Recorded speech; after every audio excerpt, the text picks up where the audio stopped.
Prologue. One summer day in Frog Creek, Pennsylvania, a mysterious treehouse appeared in the woods. 8-year-old Jack and his 7-year-old sister, Annie, climbed into the treehouse. They found that it was filled with books.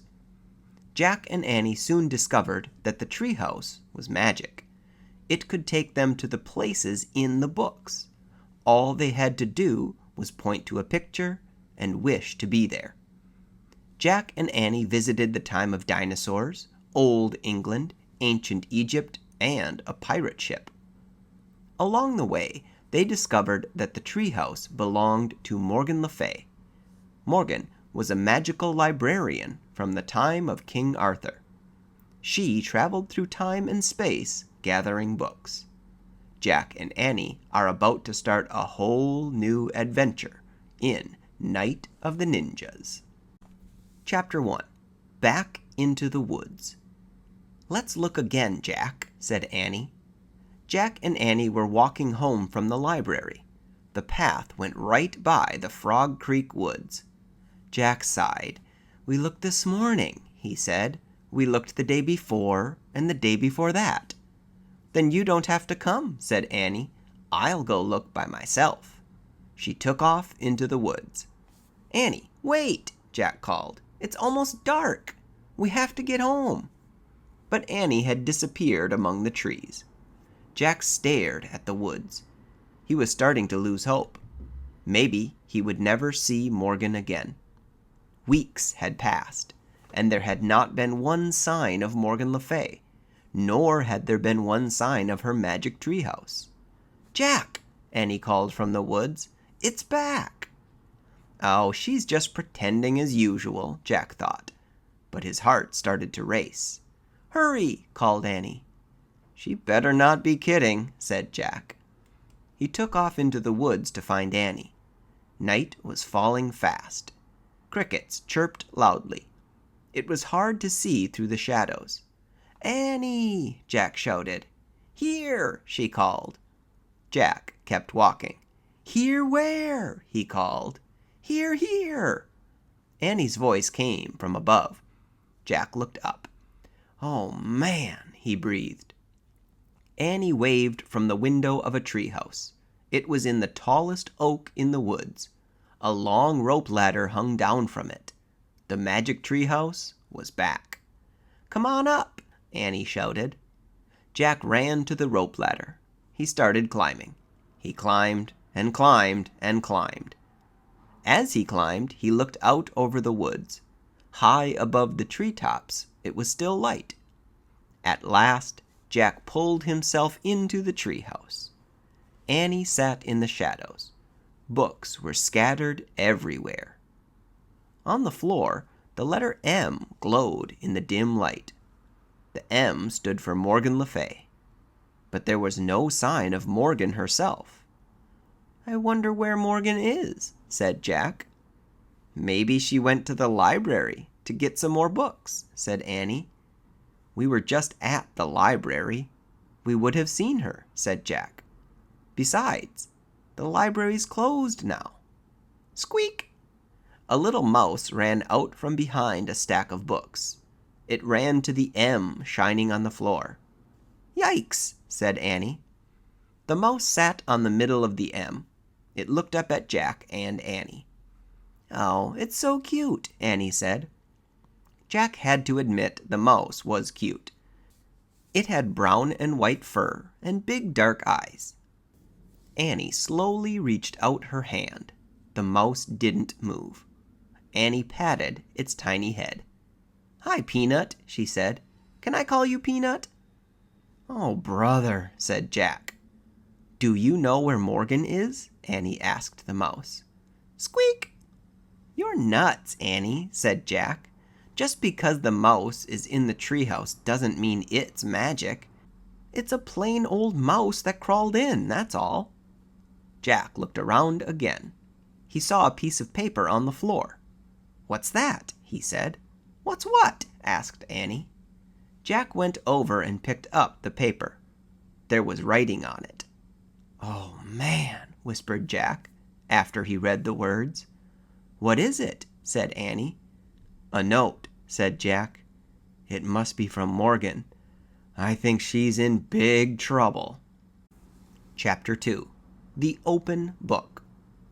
Jack showed Annie the piece of paper. It said, "Help me! Under a spell! Find 4 thin—" "Oh no," said Annie. "We have to help her. But what's a thin?" "Maybe she was trying to write things," said Jack. "See how the N sort of runs off the page?" "Maybe the spell was starting to make her disappear or something," said Annie. "Right," said Jack. "I wonder if she left any other clues." He glanced around the treehouse. "Look!" Annie pointed at a book in the corner. "That's the only open book," she said. Jack looked around again. Annie was right. He felt a shiver go down his spine. Jack went over to the book and picked it up. He held it near the window. Light from the setting sun was golden on the page. Jack stared at the picture on it. In the picture were trees with white flowers. The trees were on the side of a mountain, near a wide, rushing stream. 2 people were also in the picture. They wore dark clothes. They had black scarves over their faces, and long swords strapped to their backs. "Oh, man," whispered Jack. "Who are they?" Annie asked. "Ninjas, I think," said Jack. "Ninjas? Really?" said Annie. "Morgan must have left the book open to this page for a reason," said Jack. "Maybe that's where she was when the spell got her," Annie said. "Or maybe that's where the 4 things are," said Jack. "Let's go," said Annie. "Now?" said Jack. "Yes, Morgan's in trouble. She needs us now," said Annie. "But we should read this book first," said Jack, "so we'll be prepared." "Forget it," said Annie. "Every minute counts." She grabbed the book from Jack. "Give it back," he said. "We have to find out about this place." Annie held the book out of reach. "We'll find out when we get there," she said. "We don't even know where there is," Jack said. But Annie pointed at the picture. "I wish we could go here," she said. The leaves of the oak tree began to shake. "Squeak! Don't be scared, Peanut," said Annie. She scooped up the mouse. Then she put it in the pouch of her sweatshirt. The wind began to blow. It blew harder and harder. The treehouse started to spin. Faster and faster. Jack squeezed his eyes shut. Then everything was still. Absolutely still. Except for the sound of rushing water. Chapter 3. Hi. Jack opened his eyes. Annie was already looking out the window. The mouse peeked out of her pouch. Jack looked out the window too. The air was fresh and cool. The treehouse was in a tree with white flowers. The tree was in a grove of trees on the side of a mountain. Nearby, a wild stream rushed downhill. 2 ninjas were standing on rocks near the water. They were staring at the valley below. One ninja was tall. The other was short. They wore black pants and shirts. They had black scarves around their heads and swords strapped to their backs. It was exactly like the picture in the book. Jack crouched below the window. "Be careful," he whispered. "Don't let them see you." "Why not?" Annie whispered back. "They might think we're some kind of enemy," said Jack quietly. Annie crouched beside him. Jack pushed his glasses into place. Now he was going to look at the ninja book. He picked up the book. He turned to the beginning. He read, "Very little is known about the shadowy warriors called ninjas. Historians believe that ninjas lived in Japan between the 14th and 17th centuries. Both men and women were ninjas. Sometimes they fought to protect their families.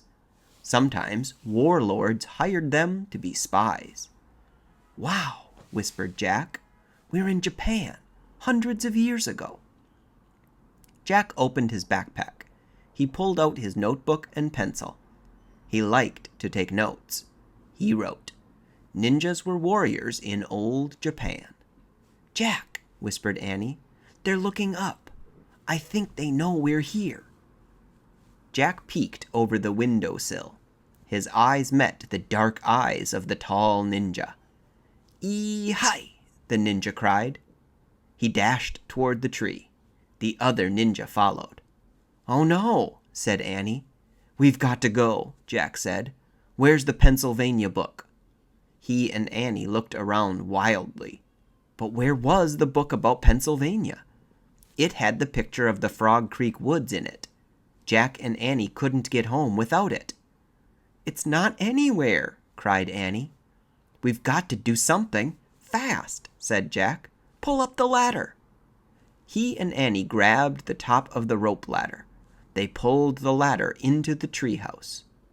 But the tall ninja leaped at the tree trunk. Then he started climbing up the tree. The short ninja followed. They climbed just like cats. Jack and Annie huddled in a corner. The ninjas climbed into the treehouse. Neither one made a sound. Chapter 4. Captured. The ninjas pulled iron bands off their hands. The bands had spikes like claws on them. "That's how they climbed the tree," Annie whispered to Jack. The ninjas stared at Jack and Annie with dark, piercing eyes. The rest of their faces were covered by scarves. Jack felt frozen under their stares. Annie wasn't frozen, though. She stepped right up to them. "Hi," she said. The ninjas didn't say hi back. They didn't move at all. They were as still as Jack. "We're trying to help our friend, Morgan," said Annie. She held up Morgan's note. The tall ninja took the note from her. He looked at it. Then he gave it to the short ninja. The two ninjas stared at each other. Then they looked back at Jack and Annie. Finally, the short ninja nodded once. He put the note into the pocket of his shirt. "You can help us?" Annie asked. Neither ninja spoke. Jack wished he could see their faces. He couldn't tell what they were thinking. The short ninja tossed the rope ladder back out of the treehouse. The tall one pointed down at the ladder. Then he pointed at Jack and Annie. "Uh-oh," thought Jack. "Were they being captured?" "Us? Go with you?" said Annie. The ninja nodded. "Oh, boy," said Annie.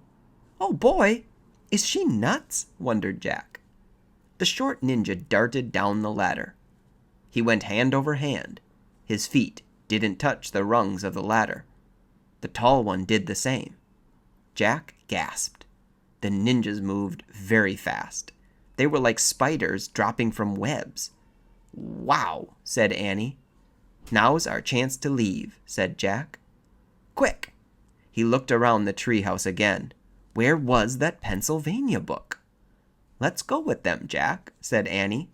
"No, this isn't a game," Jack said. "But I think they know something about Morgan," said Annie. She started down the ladder. "Come back," said Jack. But it was too late. Jack sighed. Why does this always happen? He asked himself. "Come on, Jack," came Annie's voice from below. Jack put his notebook and the ninja book into his pack. He pushed his glasses into place, and he started down the ladder. Jack joined Annie and the ninjas on the ground. The sun had fallen behind the hills. The sky was streaked with red and gold. The mouse peeked out from Annie's sweatshirt pouch. "Don't be scared, Peanut," Annie whispered. "We'll take care of you." Great, thought Jack. But who is going to take care of us? The short ninja held Jack's arm in one hand and Annie's arm in the other. He led them through the twilight. The tall ninja walked behind them. "Where are we going?" Jack asked. The ninjas stopped near the rushing water of the wide stream. The water roared as it raced downhill. The short ninja looked at Jack and Annie. He let go of their arms. Then he pushed them toward the stream. "You want us to cross it?" shouted Annie. The ninja nodded. Then he and the short ninja stepped into the wild stream. They started wading across. "Let's run back to the treehouse," said Jack. "No, we have to follow them," said Annie, "for Morgan's sake." Jack took a deep breath. She was right. Annie grabbed Jack's hand. Together they stepped into the water. "Yikes!" they both screamed and jumped out. It was the coldest water Jack had ever felt. It was colder than ice. It was so cold it felt like fire. "I can't go back in," said Annie, shivering. "Me neither," said Jack. "I'll have a heart attack." The ninjas looked at Jack and Annie. Then they turned around and came back. The tall ninja grabbed Jack. "Help!" Jack cried. But the ninja lifted Jack high into the air and put him on his shoulder. The short ninja put Annie on his shoulder. Then the two ninjas stepped into the stream again. The icy wild waters swirled around them. It went up to the short ninja's waist. But the ninjas moved through the stream as calmly as two sailing ships. Chapter 5. Flames in the Mist. The water grew shallow again. Then they were on dry land. The ninjas lowered Jack and Annie to the ground. "Thanks," said Annie. "Thanks," said Jack. "Squeak," said the mouse. The ninjas said nothing, but they looked around. Jack looked around too. A full moon was rising in the sky. Dark rocks dotted the side of the mountain. Then the ninjas started moving. They went silently up the slope between the rocks. Jack and Annie followed them. Jack wasn't afraid of the ninjas now. In fact, he was starting to like them. Maybe they really could help find Morgan. The ninjas moved silently, but Jack and Annie made plenty of noise. They panted as they climbed the rocky hillside. Their wet sneakers made squishy sounds. Suddenly, the ninjas froze. Jack could see their eyes darting around. Voices were coming from the valley below. Jack saw torches flaming in the mist. The ninjas started moving faster. Jack and Annie hurried after them. "Who's carrying the torches?" Annie asked. Jack was too out of breath to speak. He also didn't have an answer. They came to a pine forest. Night birds called out. Wind rattled the branches. The ninjas moved like ghosts through the forest. They appeared and disappeared through moonlight and shadows. Jack and Annie struggled to keep up. Finally, the ninjas came to a stop. One ninja held out his hand as if to say, "Wait." Then both ninjas stepped away into the shadows of the trees and were gone. "Where did they go?" said Annie. "I don't know," said Jack. "Maybe the book can tell us." He pulled the ninja book out of his pack. He turned the pages until he came to a picture of a cave. By the light of the full moon, he read, "Sometimes ninjas held meetings in hidden mountain caves to plan secret missions." "Oh, man," said Jack.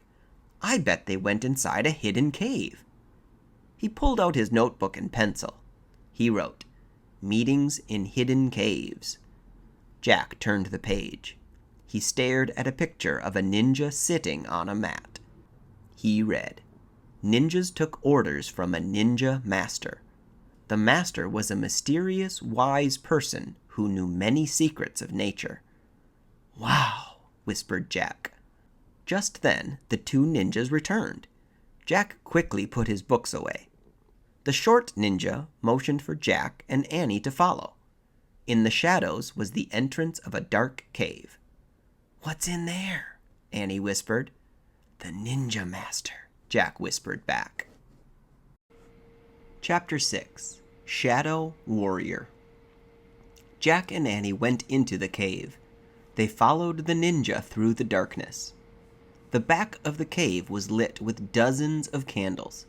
Shadows danced on the walls. In the flickering light, Jack saw a dark figure sitting on a woven mat. The Ninja Master. The ninja bowed to the master. Then he stepped to one side. The master stared at Jack and Annie. "Sit," he said. Jack and Annie sat on the cold, hard floor. Squeak! The mouse poked its head out of Annie's pouch. "It's okay, Peanut," said Annie. The master stared at the mouse for a moment. Then he looked at Jack. "Who are you?" he asked. "I'm Jack, and that's my sister, Annie," Jack answered. "Where do you come from?" the master asked. "Frog Creek, Pennsylvania," Annie answered. "Why are you here?" he asked. "We're trying to help our friend Morgan Le Fay," said Jack. "She left us a message." Annie pointed to the short ninja. "We gave the message to him." "You mean you gave the message to her," said the ninja master, "and she has given it to me." "She?" said Jack and Annie together. The woman ninja's eyes sparkled. Jack thought she might be smiling. The master held up Morgan's note. "Perhaps I can help you," he said, "but first you must prove yourselves worthy of my help." Just then the tall ninja appeared. He made a sign to the master. The master stood up. He handed Morgan's note to Annie. "We must go now," he said. "The samurai are close." "Samurai?" said Jack. He knew that the samurai were fierce Japanese fighters. "Were they the ones in the valley?" Jack asked. "The ones with the torches?" "Yes. Our family is at war with them," said the master. "We must leave before they find us." "But what about helping Morgan?" said Annie. The master strapped on his sword. "I have no time now," he said. "I must go." "Can't we go with you?" said Annie. "No, there is no place for you where we are going. You must find your way back to your house in the trees." "Alone?" said Jack. "Yes, you must go alone. And beware of the samurai." "Why?" said Jack. "They will think you are one of us," said the master. "They will ask you no questions. They will show you no mercy." "Yikes!" whispered Annie. "But you have seen the way of the ninja. You can practice it yourselves now," said the master. "How?" said Jack. "Remember 3 things," said the master. "What?" said Jack. "Use nature. Be nature. Follow nature." "I can do that," Annie said. Jack looked at her. "You can?" he said. The master turned to Jack. "Your treehouse lies to the east. That is the way you must go," he said. "How?" wondered Jack. "How do we find the east?" Before he could ask, the master bowed. Then he disappeared into the shadows. The 2 ninjas led Jack and Annie out of the cave, into the moonlight. The tall one pointed at the pine forest. Then they too disappeared into the darkness. Jack and Annie were all alone. Chapter 7 To the East. Jack and Annie stood still for a long moment. Annie spoke first. "Well, I guess the tall ninja was pointing to the east," she said. "I guess that's the way we go." "Wait," said Jack. "I need to write some stuff down." He took out his notebook. In the moonlight, he wrote 1. Use nature. 2. Be nature. 3. Follow nature. "Look, Jack," whispered Annie. "Do I look like a ninja?" He looked at her. She had pulled her sweatshirt hood over her head and tied the strings tightly. She did look like a ninja, a very small one. "Good idea," Jack whispered. He pulled his hood up too. "Okay, let's go," said Annie. Jack put his notebook away. Then he and Annie headed east into the woods. They slipped between trees, and more trees, and more trees. All the trees looked the same. Jack got confused. Were they still going in the right direction? "Wait," he said. Annie stopped. They both stared at the woods around them. "Do you think we're still going east?" asked Jack. "I guess so," said Annie. "We can't just guess," said Jack. "We have to know for sure." "How do we do that?" said Annie. "We don't have a compass." Just then the master's words came back to Jack. "The ninja master said to use nature," he said. "How do we do that?" said Annie. "Wait, I remember something." Jack closed his eyes. He remembered something in a camping book. Now what was it? He opened his eyes. "I've got it. First we need a stick," he said. Annie picked up a stick. "Here," she said. "Great. Now we just need a space with moonlight," said Jack. "There," said Annie. They moved into a moonlit space between the shadows. "Now push the stick into the ground," Jack said. Annie pushed the stick into the ground. "The stick's shadow looks like it's more than 6 inches," said Jack. "What do you think?" "It looks like it," said Annie. "Okay, then that means the shadow's pointing east," said Jack. "Neat," said Annie. "So that way is east." Jack pointed to a new direction. "At least I hope it is." "We're real ninjas now," said Annie. "Yep," said Jack. "Maybe we are. Come on." They took off, heading east, they hoped. Soon they were out of the pine woods and walking down the rocky mountainside. They moved slowly from rock to rock. Finally they rested against a giant rock. "Let's check our direction again," said Jack. Annie stuck another stick into the dirt. "There," he said. He pointed to the shadow on the ground. "That way." Annie peeked over the rock down the mountain. "Yikes," she said softly. Jack looked too. His heart nearly stopped. There were flames of fire coming up the mountain.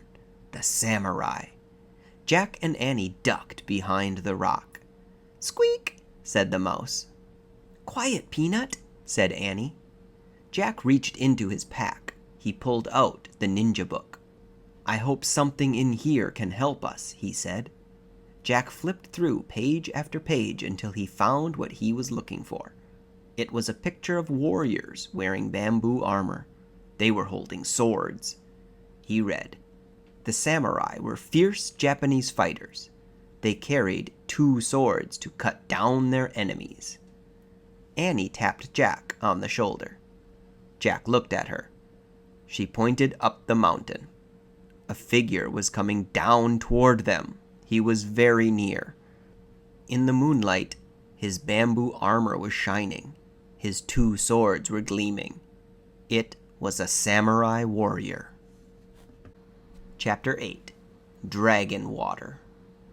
Jack and Annie crouched together. Samurai were on both sides of them now. They were trapped. Jack pressed against the rock. The warrior stepped closer and closer. He looked to the right. He looked to the left. Jack held his breath.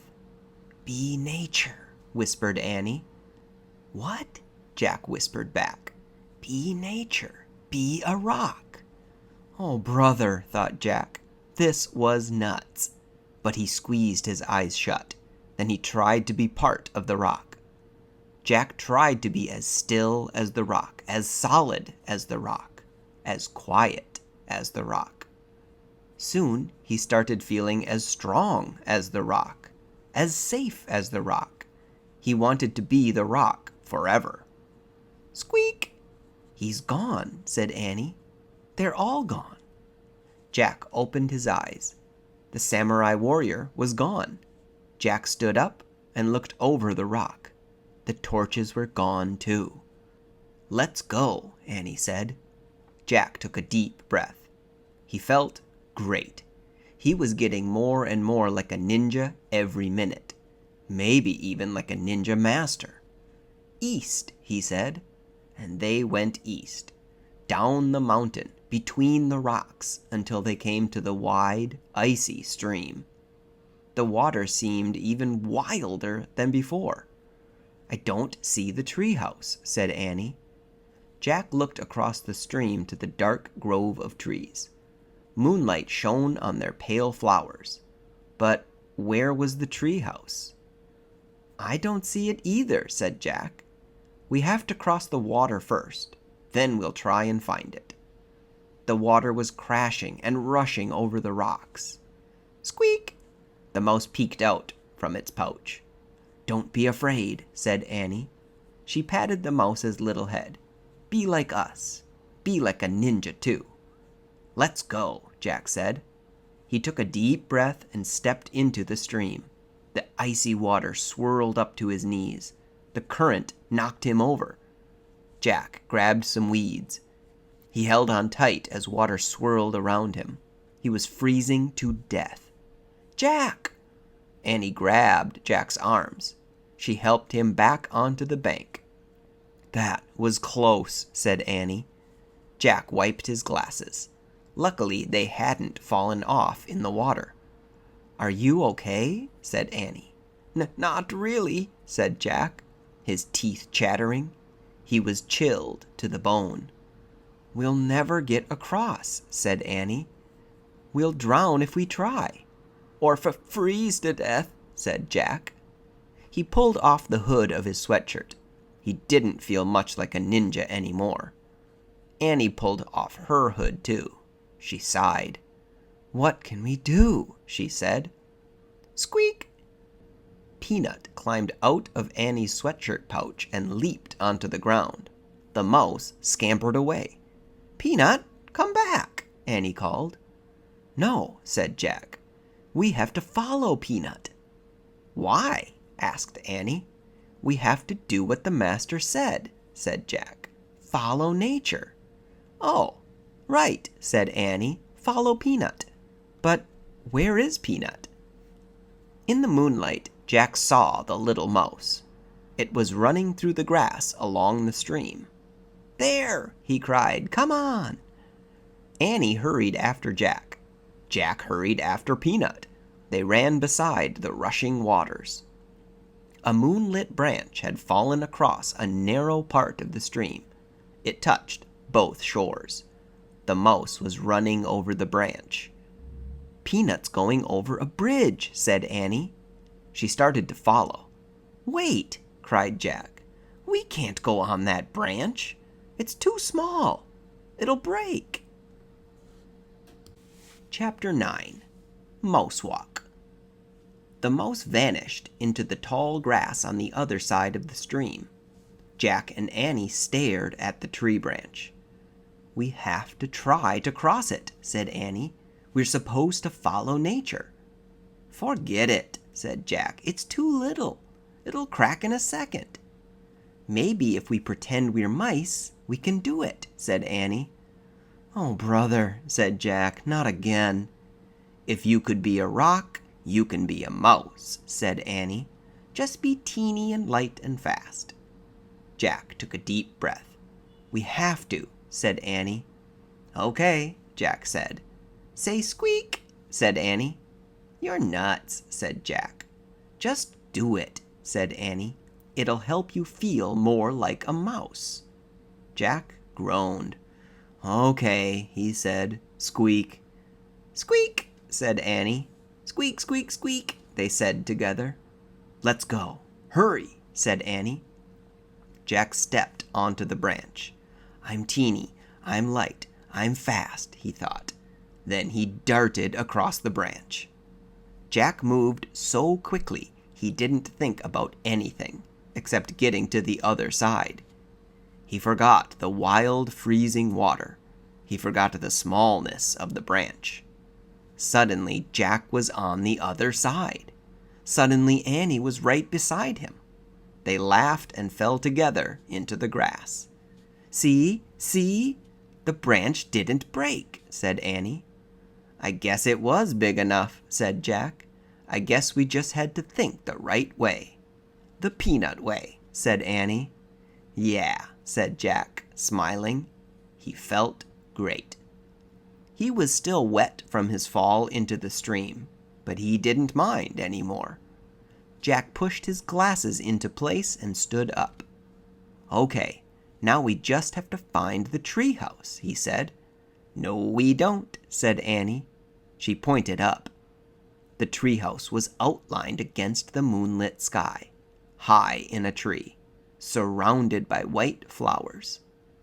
In the distance came the sound of voices. Then Jack saw flames. "The samurai are coming back," said Jack. "We have to go." "Where's Peanut?" said Annie. "We can't leave Peanut." "We have to," said Jack. The voices of the samurai were getting closer. So were their torches.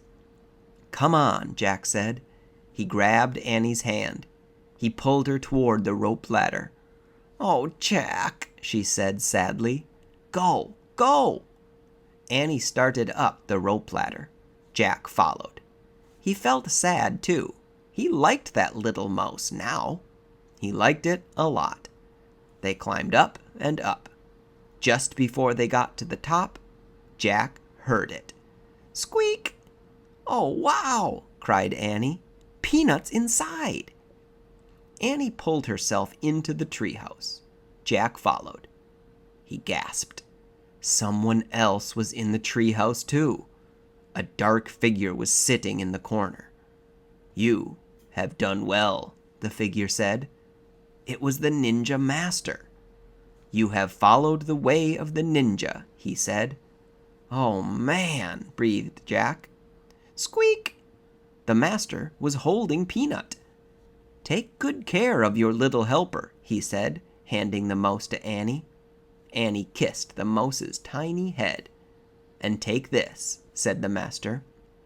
He held his hand out to Jack. He gave Jack a small, round stone. "This moonstone will help you find your missing friend," the master said. Jack stared at the stone. Was this one of the 4 things? "You must go home now," said the master. He picked up the Pennsylvania book and handed it to Annie. "Where did you find it?" asked Jack. "Here," said the master. "You did not see it before, because your heart knew you had a mission to complete first." "What about you?" said Annie. "Can you come with us?" "Yes," said Jack. "We need help finding Morgan." The master smiled. "No, my friends, I must stay here. There will be more help along the way, but you must find the way on your own." Annie opened the book. She found the picture of Frog Creek. She pointed to it. "I wish we could go there," she said. The wind started to blow. The white flowers started to shake. Clouds covered the moon. "Remember," the master said, "keep a kind heart." Then he swung silently down the rope ladder. He disappeared into the dark night. "Wait!" Jack called. There was so much he wanted to ask the master. About nature, about ninjas, about their mission. But the treehouse started to spin. It spun faster and faster. Jack gripped the stone in his hand. He squeezed his eyes shut. Then everything was still. Absolutely still. Chapter 10. Night, Peanut. Jack opened his eyes. Then he opened his fist. He stared at the moonstone in his hand. It was clear and smooth. It almost seemed to glow. "We're home," said Annie. "Squeak!" Annie and the mouse were looking out the window. Jack looked with them. The sun was setting in the distance. No time at all had passed in Frog Creek. They heard their neighbor's dog, Henry, bark. They heard crickets chirping. In the distance, they could see their dad step out of their house. He stood on their porch. "Jack! Annie!" he called. Time for dinner. "Coming!" Annie shouted. Jack sat back on his heels. He looked at the moonstone again. "I guess we have one of the 4 things," he said. "We'll look for the other 3 tomorrow," Annie said. Jack nodded. They had a lot more work to do. He put the moonstone in his pocket. He pulled on his pack. "Ready?" he said. "Wait," said Annie. She took off one of her sneakers. She pulled off her sock. Then she put her sneaker back on. "What are you doing?" said Jack. "I'm making a bed," she said. "A what?" "Bed. You know, for Peanut to sleep in." Annie picked up the mouse. She tucked it inside her sock. "Night, Peanut," she said softly. "Squeak!" "Oh, brother," said Jack. Annie held the mouse close to Jack. "Kiss it good night, Jack," she said. "Don't be silly," he said. "Let's go." "Thanks for helping us," Annie said to the mouse. She put Peanut gently down on the glowing M. She pulled Morgan's message out of her pouch and put it next to the mouse. "See you tomorrow," she said. Then she started down the ladder. Jack stared at the mouse. It looked back at him. For a moment, its dark eyes looked old and wise. "Come on, Jack," called Annie. Jack kissed its tiny head. "Night-night, Peanut," he whispered. Then Jack headed down the rope ladder. It got darker and darker as he went down. By the time he stepped onto the ground, it was almost completely black. "Where are you?" said Jack. "Here," said Annie. Her hand bumped his. He took it. "Careful," he said. "Careful yourself," she said. Together they took off through the cool, dark woods. They moved silently and swiftly, 2 shadow warriors returning home.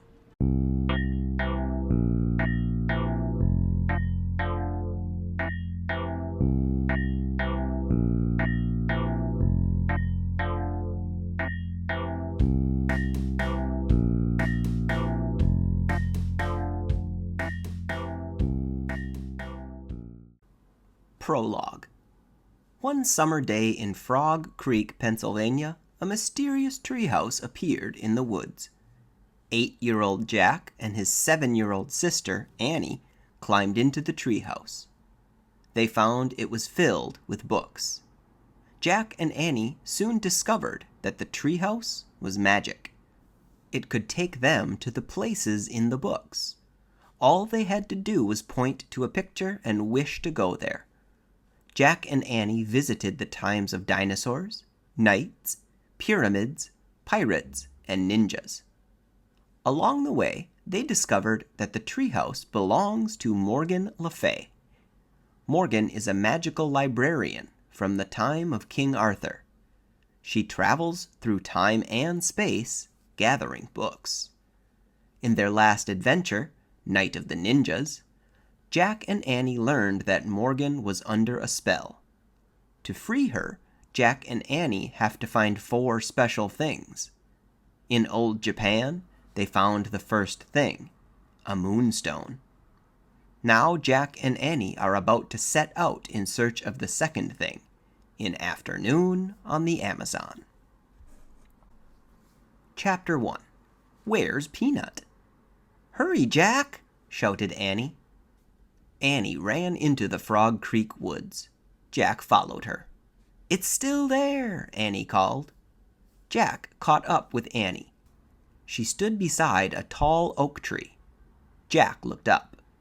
The magic treehouse was shining in the afternoon sunlight. "We're coming, Peanut," Annie called. She grabbed the rope ladder and started up. Jack followed. They climbed and climbed. Finally, they climbed into the treehouse. "Peanut?" said Annie. Jack took off his backpack. He looked around. Sunlight slanted across a stack of books. Books about ninjas, pirates, mummies, knights, and dinosaurs. The letter M shimmered on the wooden floor. M for Morgan Le Fay. "I don't think Peanut's here," said Jack. I wonder where she is, said Annie. How do you know Peanut's a she? Asked Jack. I just know it, said Annie. Oh, brother, said Jack. Squeak! Annie laughed. Look, Jack. A small pink sock was moving across the floor. Yesterday, Annie had turned her sock into a bed for Peanut. Annie picked up the tiny lump. Squeak! A brown and white mouse peeked out of the sock.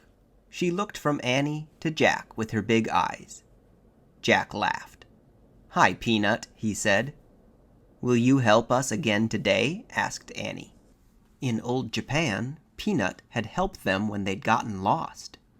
We have to find 3 more things for Morgan, said Annie. Jack pushed his glasses into place. First, we have to find a clue that tells us where to begin, he said. Guess what? Said Annie. What? Said Jack. We don't have to look very far. She pointed at a corner of the treehouse. In the shadows was an open book. Chapter 2. Big Bugs. Wow, said Jack, picking up the book. The ninja book was open yesterday. Now this one. Who opened them?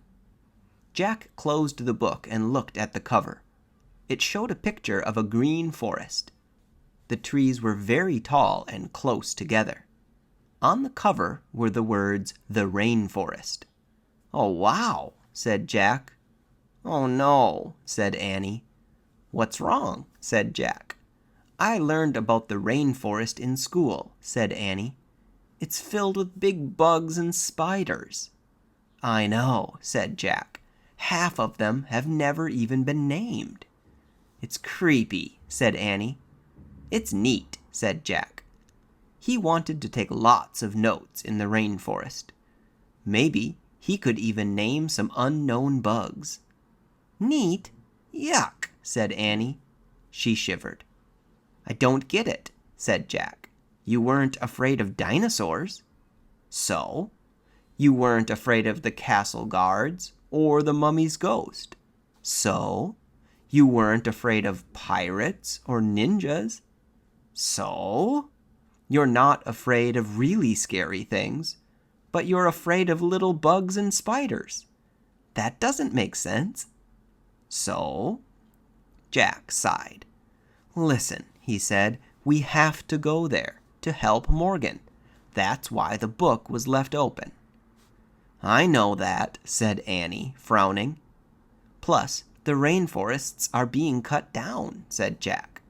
"Don't you want to see one before it's too late?" Annie took a deep breath and slowly nodded. "Okay, then let's go," said Jack. He opened the book again. He pointed to a picture that showed blue sky, green leaves, and bright flowers. "I wish we could go there," he said. The wind began to blow. Squeak! "Stay here, Peanut," said Annie as she put the mouse in her pocket. The wind picked up. The treehouse started to spin. Jack squeezed his eyes shut. The wind was whistling now. The treehouse was spinning faster and faster. Then everything was still. Absolutely still. Wild sounds broke the silence. Screech! Buzz! Chirp, chirp! Chapter 3. Yikes! Jack opened his eyes. The air was hot and steamy. "It looks like we landed in some bushes," said Annie. She was peeking out of the treehouse window. Peanut was peeking out of Annie's pocket. Jack peeked out of the treehouse too. They had landed in a sea of shiny green leaves. Outside there were flowers, bright butterflies, and birds, just as in the book. "That's strange," said Jack. "I wonder why we didn't land in a tree, the way we always do." "I don't know," said Annie, "but let's hurry and find the thing for Morgan, so we can get back home before we meet any big bugs." "Wait, this seems weird," said Jack. "I don't understand why we landed in bushes. I'd better read about this." Oh, come on, said Annie. We don't even need the ladder. We can just climb out the window. Annie put Peanut in her pocket. She stuck one leg out the window. Wait! Jack grabbed Annie's other leg. He read, "The rainforest is in 3 layers. Thick treetops, often over 150 feet in the air, make up the top layer. This is called the forest canopy. Below the canopy is the understory, then the forest floor." "Get back in here!" cried Jack. "We're probably more than 150 feet above the ground, in the forest canopy." "Yikes!" said Annie. She slipped back into the treehouse. "We have to use the ladder," said Jack. He got on his hands and knees. He moved leaves away from the hole in the floor. He looked down. The ladder seemed to fall between the branches of a giant tree, but Jack couldn't see beyond that. "I can't tell what's down there," he said. "Be careful." Jack put the rainforest book in his backpack. Then he stepped onto the rope ladder. He started down. Annie followed with Peanut in her pocket. Jack pushed through the leaves. He came to the understory, below the canopy. He looked down at the forest floor. It was very far away. "Oh, man," whispered Jack. This world was completely different from the one above the treetops. Now that they were out of the sun, it was cooler. It was also damp and very quiet. Jack shivered. It was the spookiest place he had ever seen. Chapter 4. Millions of them. Jack didn't move. He kept staring down at the forest floor. "What's wrong?" Annie called from above. Jack didn't answer. "You don't see any giant spiders, do you?" Annie said. "Well, no." Jack took a deep breath. "We have to keep going," he thought. "We have to find the special thing for Morgan." "No spiders. Nothing scary," Jack called, and he started down the ladder again. Jack and Annie climbed down through the understory. Finally, they stepped onto the forest floor. Only a few rays of light slanted through the gloom. The trees were very, very tall and very wide. Vines and moss were hanging everywhere.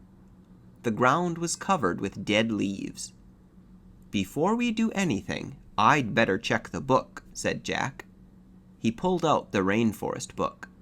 He found a picture of the dark world under the treetops. He read, "In the rainforest, many living creatures blend in with their surroundings. This is called camouflage." "Oh, man," said Jack. He closed the book and looked around. "There are tons of creatures down here. We just can't see them." "Really?" whispered Annie. She and Jack peered around at the quiet forest. Jack felt unseen eyes watching them. "Let's hurry and find the special thing," whispered Annie. "How will we know when we find it?" Jack said. "I think we'll just know," said Annie. She headed off through the gloom. Jack followed. They crept between the huge trees and past hanging vines. Annie stopped. "Wait, what's that?" "What's what?" "Listen, that weird sound." Jack listened. He heard a crackling sound. It sounded like a person walking over leaves. Jack looked around. He didn't see anyone. But the sound got louder. Was it an animal? A giant bug? One that had never been named? Just then, the silent forest came alive. Birds took off into the air. Frogs hopped over the leaves.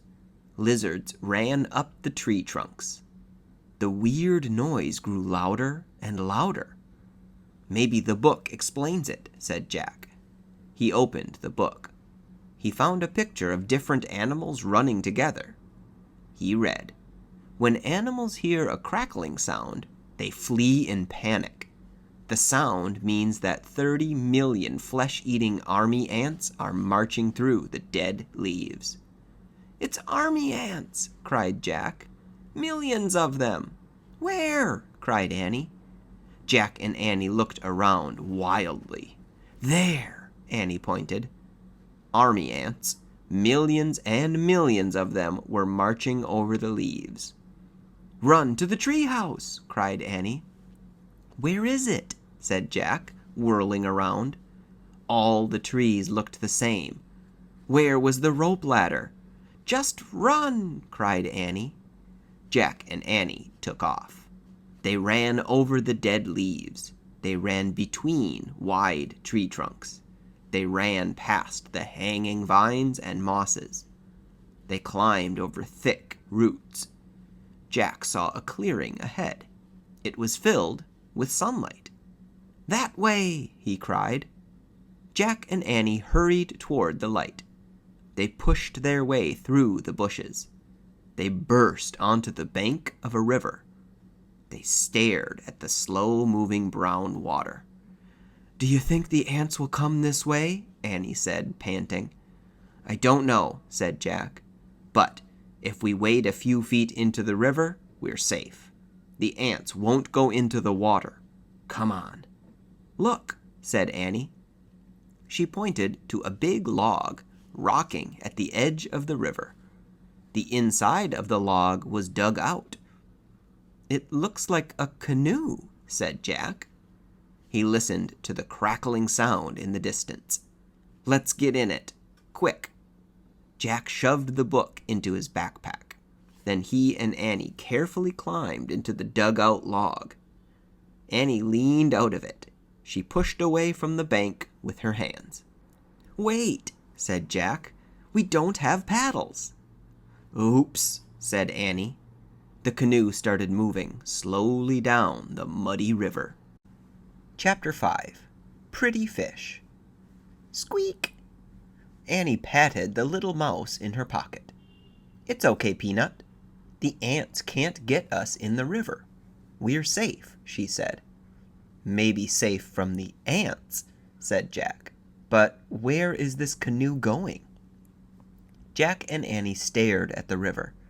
Branches spread over the water. Vines and mosses hung down from them. "We'd better look this up," said Jack. He pulled the rainforest book out of his backpack and flipped through it. Soon he found a picture of a river. He read, "The Amazon River stretches over 4,000 miles from the mountains of Peru across Brazil to the Atlantic Ocean. The river basin contains over half of the rainforests in the world." Jack looked at Annie. "We are on the Amazon River," he said. "It's more than 4,000 miles long." "Wow," Annie whispered. She looked at the river. She trailed her hand through the water. "I have to make some notes," Jack said. He pulled his notebook out of his pack. He wrote, "The Amazon rainforest is—" "Jack, look at those pretty fish with the teeth," said Annie. "What?" Jack glanced up from his writing. Annie was pointing at some blue fish swimming near the boat. The fish had red bellies and razor-sharp teeth. "Watch it!" cried Jack. "Those aren't pretty fish. They're piranhas. They'll eat anything, even people." "Yikes!" whispered Annie. "We better get back on shore," said Jack, putting the books in his backpack. "How?" said Annie. "We can't go in the water now, and we don't have any paddles." Jack tried to stay calm. "We need a plan," he said. Jack stared at the river. The canoe would soon float under some vines. "I'll grab a vine," said Jack, "and pull us to shore." "Good idea," said Annie. As they glided under the branches, Jack stood up. The canoe rocked. He nearly fell out. "Balance the canoe," said Jack. Annie leaned to one side. Jack reached. He missed. The canoe floated under more branches. Jack reached for another thick vine. He grabbed it. It was cold and scaly. It wiggled and jerked. "Ah!" Jack screamed and fell back into the canoe. The vine was alive. It was a long green snake. The snake fell from the tree. It splashed into the water and swam away. "Oh, man," said Jack. He and Annie stared in horror at each other. "What now?" said Annie, making a face. "Well..." Jack looked at the river. There were no vines up ahead, but there was a big branch floating on the water. "Grab that branch near you," said Jack. "Maybe we can use it for a paddle." The canoe floated closer to the branch. Annie reached for it. Suddenly, the branch rose into the air. It was a crocodile. "Help!" screamed Annie, and she fell back into the canoe.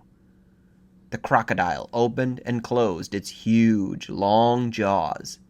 Then it moved past the canoe and swam up the river. "Oh, man," whispered Jack. A screeching sound split the air. Jack and Annie jumped. "Help!" said Jack. He expected to see another terrible creature, but all he saw was a small brown monkey hanging by its tail from a tree.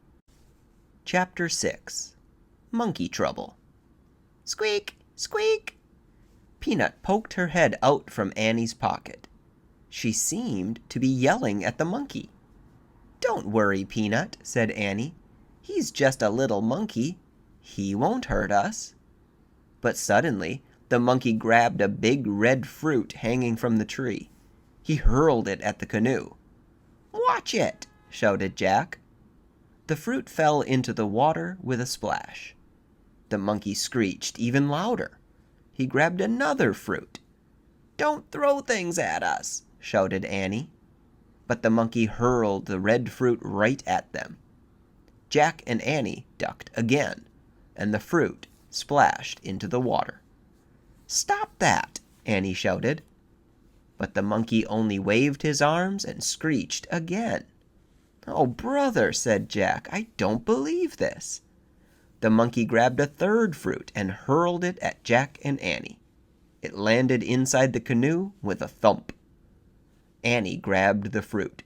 She stood up and threw it back at the monkey. She missed. The canoe rocked. Annie almost fell out. The monkey screeched even louder. "Go away!" Annie shouted. "You're the meanest thing in the world." The monkey stopped screeching. He looked at Annie. Then he swung away into the forest. "I think I hurt his feelings," said Annie. "Who cares?" said Jack.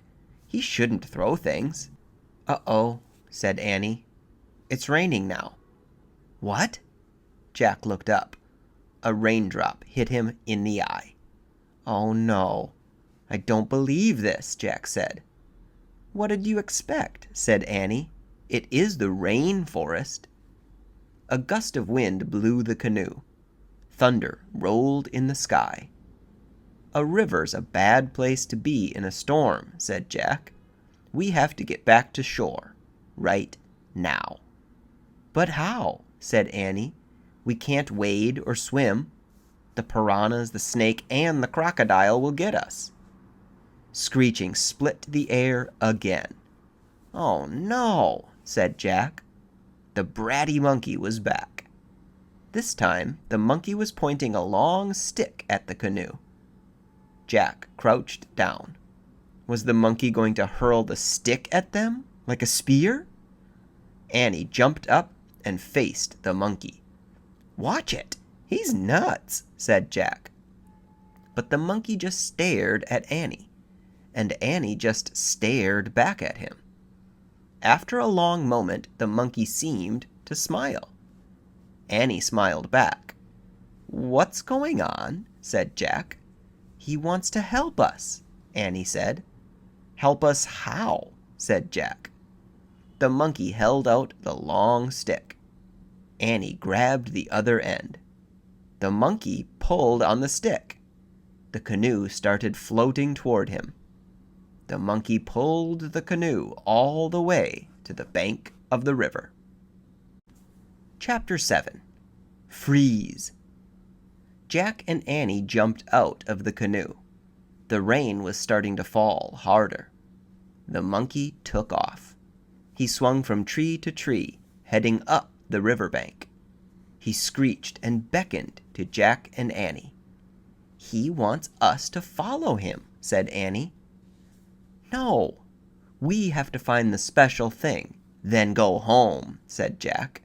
"He wants to help us," said Annie. She took off after the monkey. The two of them vanished into the rainforest. "Annie!" Thunder shook the sky. "Oh, brother," said Jack. He dashed after Annie and the monkey into the dark forest. The forest seemed surprisingly dry. Jack looked up. It was still raining, but the treetops acted like a huge umbrella. "Annie?" called Jack. "Jack! Jack!" cried Annie. "Where are you?" "Here!" Jack hurried in the direction of Annie's voice. Soon he found the monkey. He was screeching and swinging from a tree. Annie was kneeling on the forest floor. She was playing with an animal that looked like a giant kitten. "What's that?" Jack said. "I don't know, but I love it," said Annie. Annie batted the animal's paws. It had gold fur and black spots. "I'd better find out what it is," said Jack. He pulled out the rainforest book and flipped through it. "Aw, it's so cute," said Annie. Jack found a picture of an animal with gold fur and black spots. He read, "The jaguar is the biggest predator in the Western Hemisphere." "Forget cute," Jack said. "That must be a baby jaguar. It's going to grow up and be the biggest predator in—" "What's a predator?" asked Annie. Grrr. There was a terrible growl. Jack whirled around. The mother jaguar was coming out from behind a tree. She was creeping over the dead leaves, right toward Annie. "Freeze!" whispered Jack. Annie froze, but the jaguar kept moving slowly toward her. "Help!" said Jack weakly. Suddenly, the monkey swooped down from his tree. He grabbed the jaguar's tail. The cat roared and spun around. Annie jumped up. The monkey pulled the jaguar's tail again. Then he let go and took off. The jaguar sprang after him. "Run, Annie!" cried Jack. Jack and Annie took off through the rainforest. They ran for their lives. Chapter 8. Vampire Bats? "Wait," said Jack, panting. "I think we got away." Jack and Annie stopped running and caught their breath. "Where are we?" said Jack. "Where's the monkey?" said Annie, looking back at the forest. "Do you think the jaguar caught him?" "No, monkeys are fast," said Jack. Of course, jaguars are fast too, Jack thought, but he didn't want to tell Annie that. "I hope he's okay," said Annie. Squeak! Peanut peeked out of Annie's pocket. "Peanut, I almost forgot you," said Annie. "Are you okay?" The mouse just stared at Annie with her big eyes. "She looks scared," said Jack. "Poor Peanut." "Poor monkey," said Annie. She looked around at the forest. "We'd better check the book," Jack said. He pulled out the book. He turned the pages, searching for help. He stopped at a picture of a scary creature. "Oh man, what's this?" he said. Jack read the writing below the picture. It said, "Vampire bats live in the Amazon rainforest. At night, they quietly bite their victims and suck their blood." "Vampire bats?" said Jack. He felt faint. "Vampire bats?" said Annie. Jack nodded. "After dark." Annie and Jack looked around. The rainforest seemed to be getting even darker. "Yikes," said Annie. She looked at Jack. "Maybe we should go home." Jack nodded. For once, he agreed with her. "But what about our mission?" said Annie. "What about Morgan?" "We'll come back," said Jack. "We'll have to be prepared." "So we'll come back tomorrow?" Annie asked. "Right." "Now, which way is the treehouse?" said Jack. "This way," said Annie, pointing.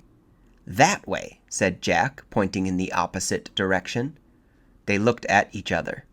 "We're lost," they said together. "Squeak!" "Don't worry, Peanut." Annie started to pat the mouse again, but then she stopped. "Squeak! Squeak! Squeak!" "Jack, I think Peanut wants to help us," said Annie. "How?" "The way she helped us in the time of the ninjas." Annie placed the mouse on the leafy forest floor.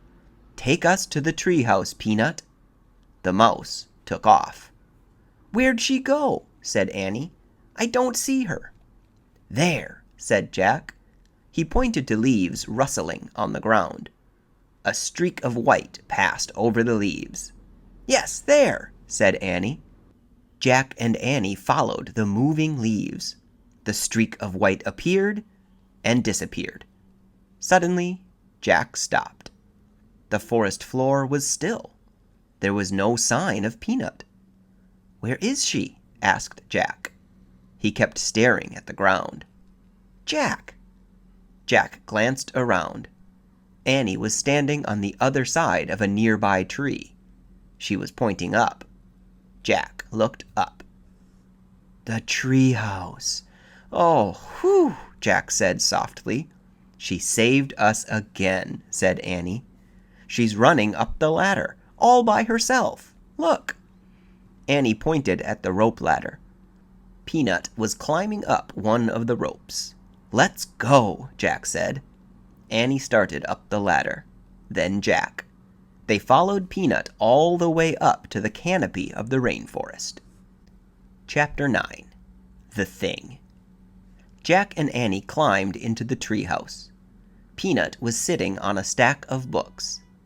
Annie patted Peanut's little head. "Thanks," she said softly. "I have to write some notes about the rainforest," said Jack. "You find the Pennsylvania book." Annie began searching for the Pennsylvania book, the book that always took them home. Jack pulled out his notebook. He had wanted to take lots of notes here, but all he'd written so far was, "The Amazon rainforest is—" "It's not here," said Annie. "What?" Jack looked up. He glanced around the treehouse. Annie was right. The Pennsylvania book was nowhere in sight. "Was it here before we left home?" said Jack. "I don't remember," said Annie. "Oh, man," said Jack. "Now we can't get back to Frog Creek." "That means we'll be here when the vampire bats come out," said Annie. Something came flying through the treehouse window. "Ah!" Jack and Annie hid their heads. Thud. Something hit the floor. A red fruit. Jack looked up.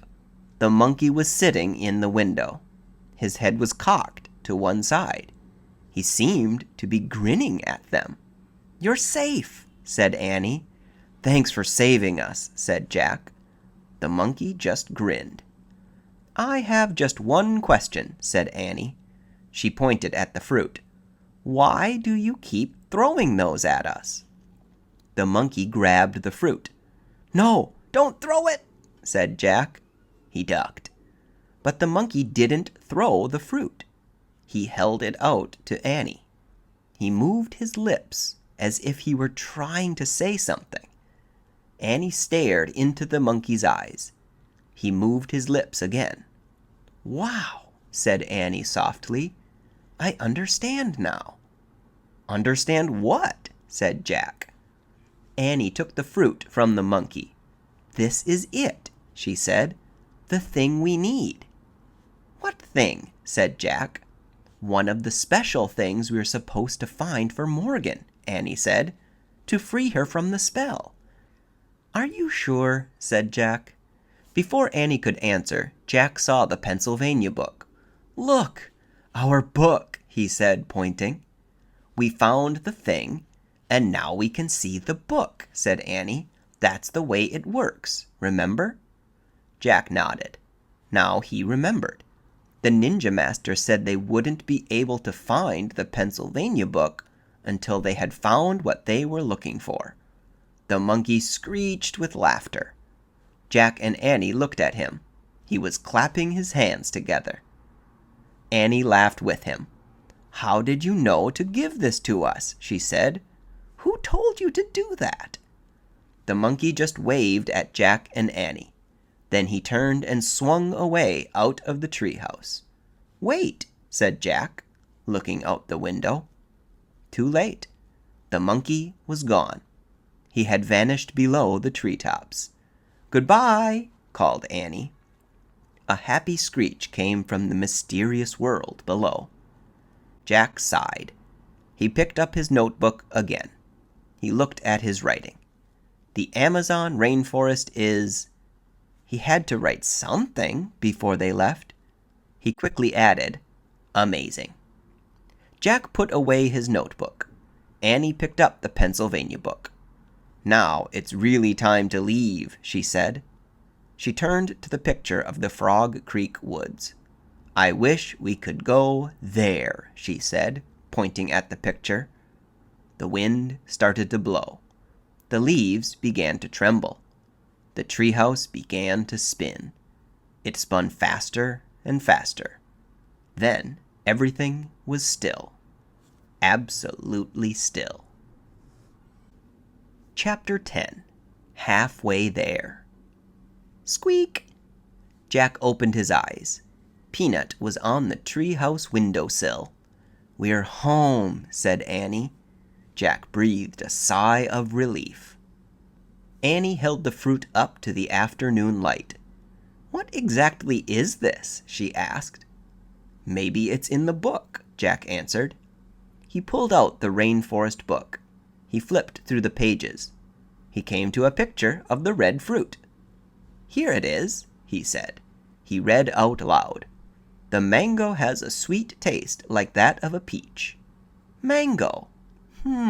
Said Annie. She brought the fruit close to her lips. "Hey," said Jack, grabbing the mango from her. "We have to put it with the moonstone." Jack placed the mango on the M carved into the floor, next to the clear moonstone. "Moonstone? Mango?" whispered Annie. It sounded like a spell. "We're halfway there," said Jack. 2 more to go. "Then we can free you, Morgan," Annie called, as if Morgan were nearby. "How do you know she can hear you?" said Jack. "I just feel it," Annie said. "Oh, brother," said Jack. He needed more proof than that. Squeak! Peanut was looking at Jack and Annie. "We have to leave you now," Jack said to the mouse. Squeak! "Can't we take her with us?" said Annie. "No," said Jack. "Mom won't let us keep a mouse in the house. She doesn't like mice, remember?" "How could anyone not like a mouse?" said Annie. Jack smiled. "How could anyone not like a spider?" he said. "That's different." Annie patted Peanut's head. "Bye," she said. "Wait for us here. We'll be back tomorrow." Jack patted the mouse too. "Bye, Peanut." "Thanks for your help," he said. Squeak! Jack put the rainforest book on top of the book about ninjas. Then he pulled on his backpack, and he and Annie left the treehouse. They climbed down the rope ladder. They stepped onto the ground. They started walking through the Frog Creek woods. Leaf shadows danced in the light. A bird called out. "These woods are very different from the rainforest," Jack thought. "There's no jaguars or army ants here," he said. "No little monkeys." "You know, that monkey was never being mean," said Annie. "He was just trying to give us the mango." I know. Actually, nothing was being mean, said Jack. The army ants were just marching. That's what army ants do. The piranhas were just being piranhas, said Annie. The snake was just being a snake, said Jack. The crocodile was just being a crocodile, said Annie. The jaguar was just taking care of her baby, said Jack. Annie shuddered. I still don't love bugs, she said. You don't have to love them, said Jack. Just leave them alone, and they won't bother you. In fact, that's true about the whole rainforest, Jack thought. Everyone should just leave it all alone. Who cares if the bugs don't have names, he said softly. They know who they are. Jack and Annie stepped out of the Frog Creek woods. They started walking up their street. It was lit with a golden light. Race you, said Annie. They took off running. They ran across their yard. They raced up their steps. Safe, they shouted together, tagging their front door.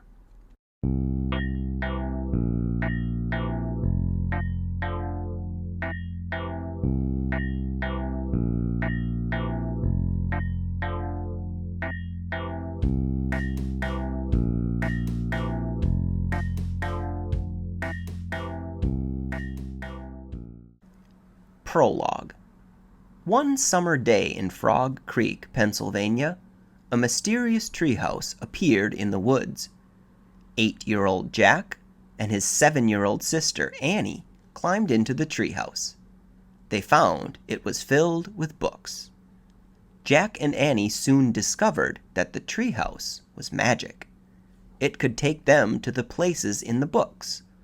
All they had to do was point to a picture and wish to go there.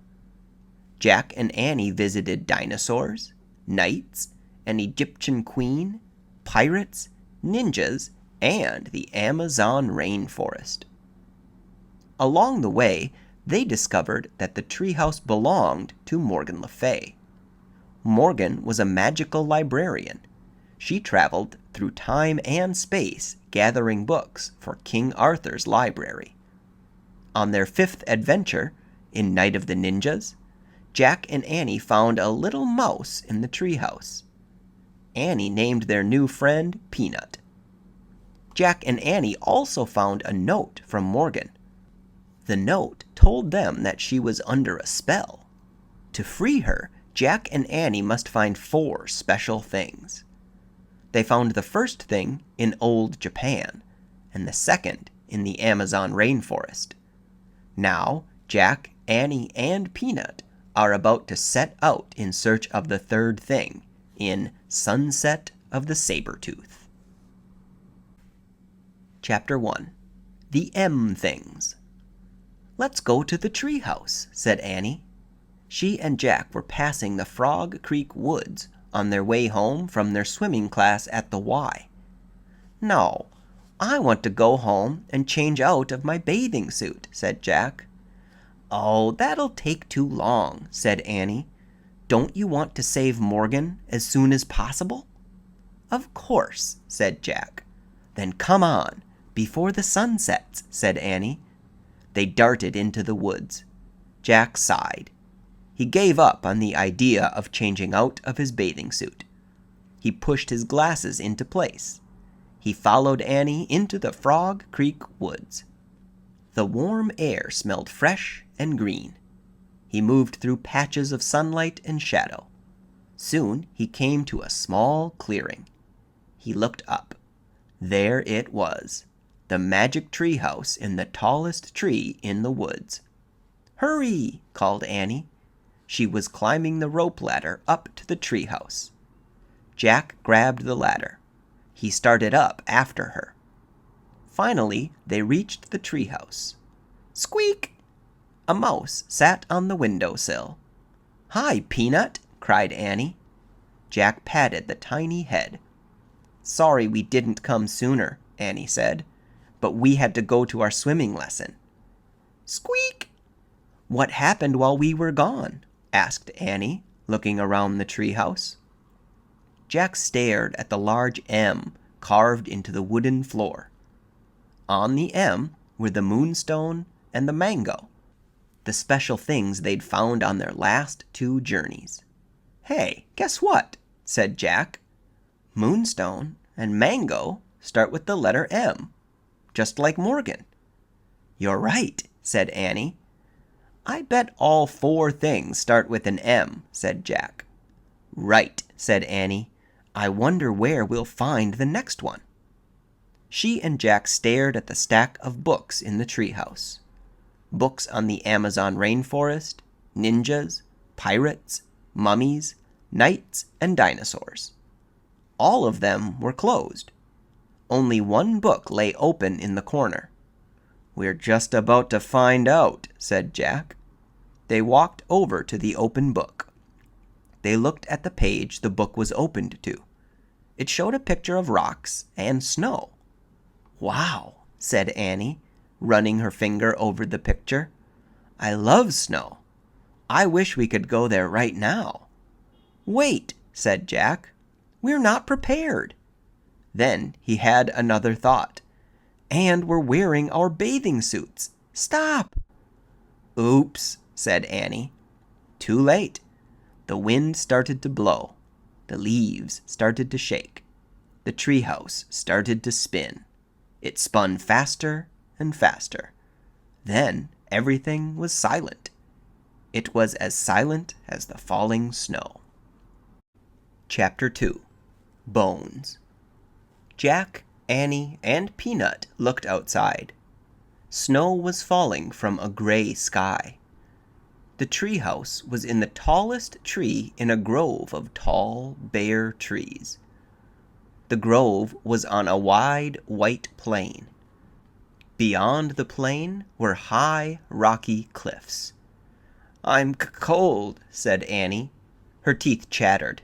She wrapped her towel tightly around her. Squeak! Peanut sounded cold, too. "Poor mouse," said Annie. "I'll put you into Jack's pack. You'll be warmer there."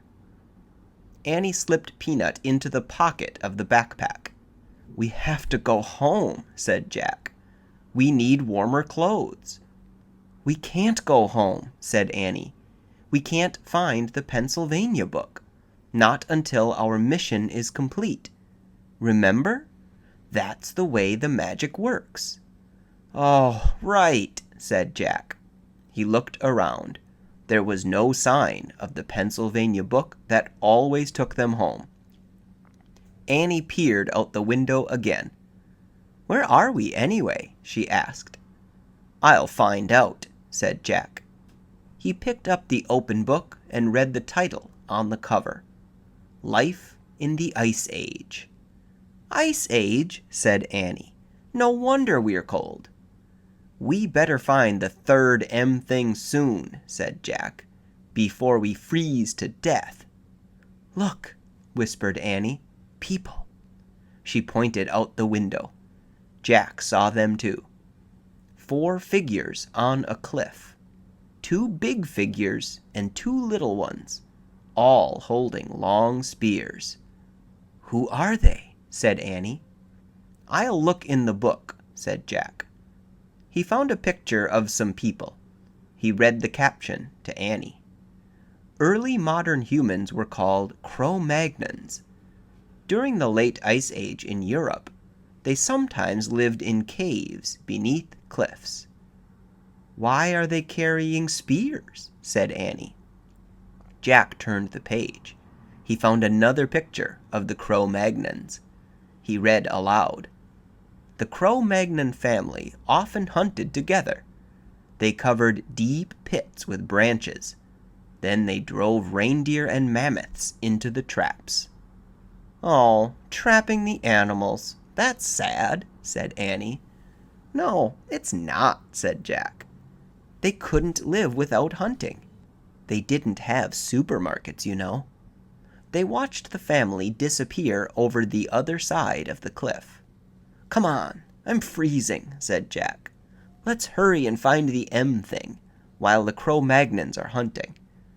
"But I want to meet them," said Annie. "Forget it," said Jack. They don't have books that tell them about us. They'll think we're some enemy and hurl their spears."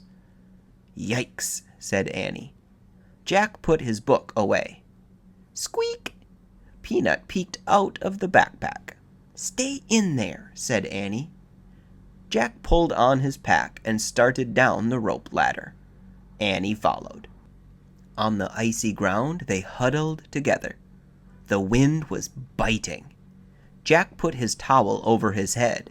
Snow blew against his glasses. "Hey, Jack," said Annie, "look at me." Annie had put on her swimming goggles. "Now I can see," she said. "Good thinking," said Jack. "Now cover your head with your towel. Most of your body heat is lost through your head." Annie wrapped her towel around her head. "We should find a cave or someplace warmer," said Jack. "I bet there are caves in those cliffs," said Annie. She and Jack started across the white plain. The snow wasn't deep yet, but the wind was blowing hard. "I told you!" Annie pointed to an opening in the rocks. A cave. They ran to it. "Careful," said Jack. They stepped carefully into the shadowy cave. It was only slightly warmer inside, but at least the wind wasn't blowing. In the gray light, they stamped the snow off their sneakers. Annie took off her goggles. "It smells in here," said Jack. "Yeah, like a wet dog," said Annie. "Let me see what I can find out," said Jack. He pulled out the Ice Age book. "I'll look around," said Annie. "Maybe the M thing is here. Then we can go home and get warm." Jack stood by the entrance so he could read the book. "This cave is filled with sticks," Annie said. "What?" said Jack. He didn't look up from the book. "No, wait. I think they're bones," said Annie. "Bones?" echoed Jack. "Yeah, lots of them back here, all over the floor." Jack turned the pages of his book. He found a picture of a cave filled with bones. "I hear something," said Annie. Jack read the writing below the picture of the cave. It said, "The great cave bears of the Ice Age were over 8 feet tall. These bears were larger and fiercer than today's grizzlies. Their caves were filled with the bones of their ancestors." "Annie," whispered Jack, "get back here now." They were in the cave of a great cave bear. Chapter 3. Brrr. "Annie," whispered Jack again. No answer. He put his book quietly into his pack. He stepped deeper into the cave. "Annie," he said, a little louder. Jack stepped on the bones. The wet dog smell grew stronger. He kept going, deeper into the smelly blackness. He ran into something. He gasped. "Jack?" said Annie. "Is that you?" "Didn't you hear me calling?" Jack whispered. "We have to get out of here." "Wait," she said. "Someone's sleeping back there. Hear him snoring?" Jack heard a low, deep moaning. It was loud, then soft. Loud, then soft. "That's not a person," he said. "It's a great cave bear." A booming snore shattered the air. "Yikes!" said Annie. "Go, go!" said Jack. He and Annie ran through the cave, over the bones, and out into the falling snow. They kept on going. They ran between fallen rocks and under jagged cliffs. Finally they stopped and turned around. All they could see was snow and rocks and their own footprints. No bear. "Whew!" said Annie. "That was lucky." "Yeah," said Jack. "He probably never even woke up. We just got in a panic." Annie huddled close to Jack. "Brr, I'm freezing," she said. Me too, he said. He took off his glasses to wipe off the snow. The cold wind blew against his bare legs. Wow, Annie said. Look. She pointed to something behind Jack. What? Jack put his glasses back on and turned around. Under a cliff was a wide ledge. Under the ledge was another cave. Only this cave seemed to have a golden glow. This one looked cozy and safe and warm. Chapter 4. Cave Kids. Jack and Annie crept to the cave and peeked inside. A small flame danced from a bed of glowing coals. Near the fire were knives, axes, and hollowed-out stones. Animal skins were neatly stacked against the wall. "People must live here," said Annie. "Maybe it's the home of the Cro-Magnons we saw," said Jack, looking around. "Let's go inside and get warm," said Annie. Jack and Annie moved quickly to the fire and warmed their hands. Their shadows danced on the stone walls. Jack pulled out his Ice Age book. He found a picture of a cave. He read, "Cro-Magnons made many things from animals, plants, and stones. They made flute-like musical instruments from mammoth bones. They made ropes by braiding plant fibers. They made axes and knives from stone." Jack pulled out his notebook and pencil. He started a list. Cro-Magnons made bone flutes, plant ropes, stone axes, and knives. "Ta-da!" said Annie. Jack looked up. Annie was wearing a coat. It had a hood and long sleeves. It went all the way down to her sneakers. "Where did you get that?" said Jack. "From that pile of furry skins," said Annie, pointing. "These must be their clothes. Maybe they're being mended." She picked up another coat and handed it to Jack. "Try one. It's really warm," she said. Jack put his backpack and towel down on the hard dirt floor. He slipped on the coat. It did feel very warm and soft. "We look like cave kids," said Annie. Squeak! Peanut peeked out of Jack's pack, lying on the floor. "You stay in there," said Annie. "There's no teeny coat for you." Peanut vanished back into the pack. "I wonder how they made these coats," said Jack. He turned the pages in the book until he found a picture of Cro-Magnon women sewing. He read, "Cro-Magnons scraped reindeer skins with flint rocks to make them soft. They used bone needles to sew skins together for clothing." Jack added to his list, "reindeer skin clothes." "I hope the cave people won't mind if we borrow their coats," said Jack. "Maybe we should give them our towels," said Annie, "to thank them." "Good idea. And my goggles too," said Annie. They left their gifts on top of the rest of the animal skins. "Let's explore the cave before they come home," said Jack. "It's too dark in the back," said Annie. "We won't be able to see anything." "I'll find out how Cro-Magnons saw in the dark," said Jack. He opened the Ice Age book. He found a picture of cave people holding odd-looking lamps. He read aloud to Annie. "Cro-Magnons made stone lamps. They hollowed out a rock, filled it with animal fat, then burned a wick made from moss." "There," said Annie. She pointed to 2 stones near the fire. In the hollow of each was gooey white stuff and a pile of moss. "We have to be careful," said Jack. He picked up one stone. It was smaller than a soup bowl, but much heavier. He held the stone close to the fire and lit the piece of moss. He lit another lamp and gave it to Annie. "Carry it with 2 hands," he said. "I know," she said.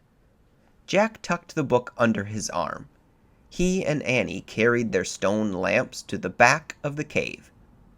"Hey, I wonder where this goes," said Annie. She held her lamp up to an opening in the wall. "I'll check in the book," said Jack. He put down his lamp and flipped through the Ice Age book. "I think it's a tunnel," she said. "Be right back." "Wait a second," said Jack. Too late. She had squeezed into the opening and was gone. "Oh, brother," said Jack, sighing. He closed his book and peeked into the opening. "Come back here," he said. "No, you come here," said Annie. Her voice sounded far away. "You won't believe this." Jack picked up his lamp and book. He ducked into the small tunnel. "Wow!" came Annie's voice. Jack could see her lamp flickering at the other end. Crouching down, he hurried toward her. At the end of the tunnel was a huge cavern with a high ceiling. Annie held her lamp close to the wall. "Look," she said. Her voice echoed. Animals were painted on the wall in strokes of red and black and yellow. There were cave bears and lions, elk and reindeer, bison and woolly rhinos and mammoths. In the flickering light, the prehistoric beasts looked alive. Chapter 5. Snow Tracks. "Wow, what is this place?" said Jack. "Maybe it's an art gallery," said Annie. "I don't think so," said Jack. "It's too hard to get to." He read about cave paintings. These Ice Age beasts were painted 25,000 years ago. Cro-Magnons painted pictures of animals they hunted. They may have believed the paintings would give them power over the animals. "Wow, look at this," said Annie. She pointed at a painting farther down the wall. It showed a figure with human arms and legs, reindeer antlers, and an owl face. It seemed to be holding a flute. Jack looked at the book again. He found a picture of the figure and read, "Cavemen may have been led by a sorcerer or master of the animals. He may have worn reindeer antlers so he could run like a reindeer, and an owl mask so he could see like an owl." "What is it?" said Annie. "The master of the animals," said Jack. "He's a sorcerer." "Oh, wow," breathed Annie. "That's it." "That's what?" "That's who we have to find." "Why?" "Maybe he's a friend of Morgan's," said Annie. Jack nodded slowly. "Maybe," he said. "Let's go find him," said Annie. They went back through the tunnel into the first cave. "We better put our lamps back," said Jack. He and Annie blew out their lamps. They placed them back by the fire. Jack's backpack was on the floor next to the skins. He put the Ice Age book into it. "How's Peanut?" said Annie. Jack looked into his pack. "She's not here," he said. "Oh no!" cried Annie. "She must have crawled out when we were looking at the paintings." "Peanut!" Jack called. "Peanut!" called Annie. Annie walked slowly around the cave looking into the shadows. Jack peered around the fire and under each of the furry skins. "Jack, come here," said Annie. She was standing near the entrance to the cave. The snow had stopped falling. In the snow were tiny tracks. Chapter 6. Song on the Wind. "Peanut's tracks," said Annie.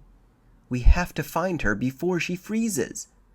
She wrapped her reindeer coat around her and headed across the snow. Jack pulled on his backpack and followed. The mouse's tracks led them between the fallen rocks and back onto the open plain. The wind blew harder. Snow swirled over the ground, covering the tiny footprints. "I can't see them anymore," wailed Annie. She and Jack now stood in the middle of the plain. They stared at the wind-swept snow. The mouse's tracks had vanished. "Yikes!" whispered Annie, staring up. Jack followed her gaze. On one of the cliffs was a tiger. A giant tiger with 2 long, sharp fangs. "A saber-tooth," said Jack. "I hope he doesn't see us," whispered Annie. "Me too," Jack whispered back. "We'd better head back to the treehouse." Jack and Annie stepped very softly across the snow. Then Jack glanced back at the cliff. The saber-tooth was gone. "Oh, man," he said. "Where is he?" "Run to the trees," said Annie. He and Annie started running. They ran over the snowy plain, heading toward the tall, bare trees in the distance. Suddenly, Jack heard a crack. The ground caved in, and Jack went with it. Annie fell beside him. They crashed down onto a heap of branches, snow, and earth. They struggled to stand. Jack pushed his glasses into place. "You all right?" he asked Annie. "Yes," she said. They both looked up. They were in a deep hole. All Jack could see were gray clouds moving overhead. "This is a trap," Jack said. "The Cro-Magnons must have put branches over this hole. Then the snow hid the branches, so we didn't see them." "There's no way out," said Annie. She was right. They were helpless. The pit was too deep to climb out of. "I feel like a trapped animal," Annie said. "Me too," said Jack. He heard a yowl in the distance. "The saber-tooth," whispered Annie. Jack pulled out the Ice Age book. He found a picture of the saber-tooth. He read. The saber-tooth was the fiercest beast of the Ice Age.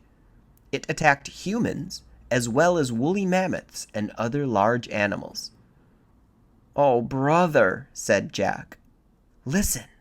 Annie grabbed him. "What?" Jack jumped. "I hear music." Jack listened, but all he heard was the wind. "You hear it?" said Annie. "No," said Jack. "Listen carefully." He closed his eyes. He listened very carefully. He heard the wind, but this time he heard another sound, too. Strange, haunting music. "Ah!" cried Annie. Jack opened his eyes. Staring down at them was a figure wearing reindeer antlers and an owl mask. "The sorcerer," whispered Jack. Squeak! Peanut peered down at them too. Chapter 7. The Sorcerer's Gift. The sorcerer didn't speak. He stared through the eye holes of the owl mask. "Help us, please," said Annie. The sorcerer threw a rope into the pit. Jack grabbed it. "He wants to pull us up," said Annie. Jack looked up. The sorcerer was gone. "Where did he go?" Jack said. "Tug on the rope," said Annie. Jack tugged. The rope tightened. It began rising. "I'll go first," said Annie cheerfully. "Annie, this isn't a game," warned Jack. "Don't worry, I'll be careful." Jack gave her the rope. "Okay, but hold on tight," he said. Annie held the rope with both hands. She pushed her feet against the side of the pit. She rose into the air with the rope. She kept pressing against the side of the pit until she reached the top.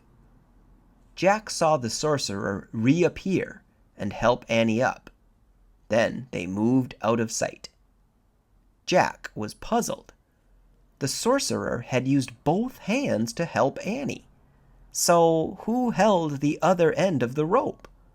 "Wow!" came Annie's voice. "What's going on?" Jack wondered. The sorcerer came back and threw the rope down again. Jack grabbed it, and the rope started to rise. Jack held on tight. He started up. His hands burned. His arms felt as if they were being pulled out of their sockets. But he kept his hold on the rope and his feet against the side of the pit. At the top, the sorcerer pulled Jack onto the snowy ground. "Thanks," said Jack, standing.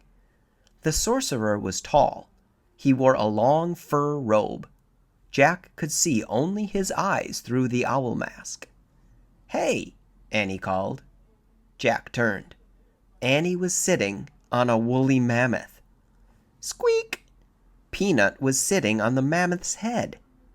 The mammoth looked like a giant elephant with shaggy reddish hair and long curved tusks. The other end of the rope was around the mammoth's huge neck. "Lulu pulled us up," said Annie. "Lulu?" said Jack. "Don't you think she looks like a Lulu?" said Annie. "Oh, brother," said Jack. He walked up to the mammoth. "Hey, mammoth starts with M," said Annie. "Maybe Lulu's the special thing." "I don't think so," said Jack. The great creature knelt down, just like a circus elephant. "Whoa!" said Annie. She clutched the mammoth's ears to keep from falling off. The sorcerer helped Jack climb onto the mammoth. "Thanks," said Jack. Then the sorcerer reached into a pouch. He pulled out a smooth white bone and handed it to Jack. The bone was hollow. It had 4 holes along one side and 2 on the other. "Oh man, I think it's a flute," said Jack. "The book said they make flutes from mammoth bones." Jack tried to give the flute back to the sorcerer. "Nice," he said politely. But the sorcerer held up his hand. "He wants you to keep the mammoth bone," said Annie. "Mammoth bone," whispered Jack. "Hey, maybe this is the third thing." Jack looked at the sorcerer. "Do you know Morgan?" he asked. The sorcerer did not answer, but his eyes sparkled with kindness. He turned away from Jack and untied the mammoth's rope. Then he whispered in the ear of the giant woolly creature. When the mammoth stood up, Jack gripped Annie's coat to keep from falling off. He felt miles above the ground. He nestled behind Annie, in the dip between the mammoth's head and huge curved back. The mammoth took slow, plodding steps across the snow, then picked up speed. "Where are we going?" said Jack as they bumped up and down. "To the tree house," said Annie. "How does he know where it is?" said Jack. "She just knows," said Annie. Jack looked back. The sorcerer was standing in the snow watching them. But at that moment the clouds parted and the sun came out. Jack was blinded by sunlight on the snow. He squinted to see, but the sorcerer had vanished. Chapter 8. The Great Parade. The huge mammoth walked across the open plain. "Look," said Annie. She pointed to a herd of elk in the distance. They had great, wide antlers. "There," said Jack, as a herd of reindeer came into view. They pranced gracefully across the snow. Then a woolly rhino joined them on the open plain. Then a bison. The elk, reindeer, rhino, and bison moved along with them at a distance. They seemed to be escorting Jack and Annie back to the treehouse. The snow sparkled with sunlight. "This is a great parade," Jack thought. "Fantastic!" They were getting closer and closer to the grove of tall trees. "I told you," said Annie. "Lulu's taking us home." But just then the mammoth let out a cry. All the other animals bounded off. Peanut started to squeak. Jack looked around. Behind them, the saber-tooth was slinking across the sunlit snow. The woolly mammoth roared and plunged forward. Jack and Annie nearly fell off. Jack clutched Annie. She and Peanut clutched the mammoth's shaggy hair. The mammoth thundered wildly over the ground. "Ah!" Jack and Annie yelled. The mammoth charged to the grove of trees, but the tiger had circled around the trees. He stood between the tallest tree and the mammoth. They were trapped. The saber-tooth began moving slowly toward the mammoth. The woolly mammoth roared fiercely. But Jack knew a saber-tooth could kill any creature, including a mammoth. The huge tiger's head was down. His burning eyes were fixed on the mammoth. His long white fangs glinted in the sunlight. Chapter 9. Master of the Animals. The saber-tooth crept forward. Jack stared in horror. "Play the flute," whispered Annie. "Is she nuts?" Jack thought. "Try," said Annie. Jack held the mammoth bone flute to his lips. He blew. The flute made a strange sound. The tiger froze. He glared at Jack. Jack's hands shook. The tiger growled. He took another step. The mammoth roared and stomped the ground. "Play it," said Annie. "Keep playing." Jack blew again. The saber-tooth froze again. Jack kept blowing until he ran out of breath. The tiger snarled. "He's still there," whispered Annie.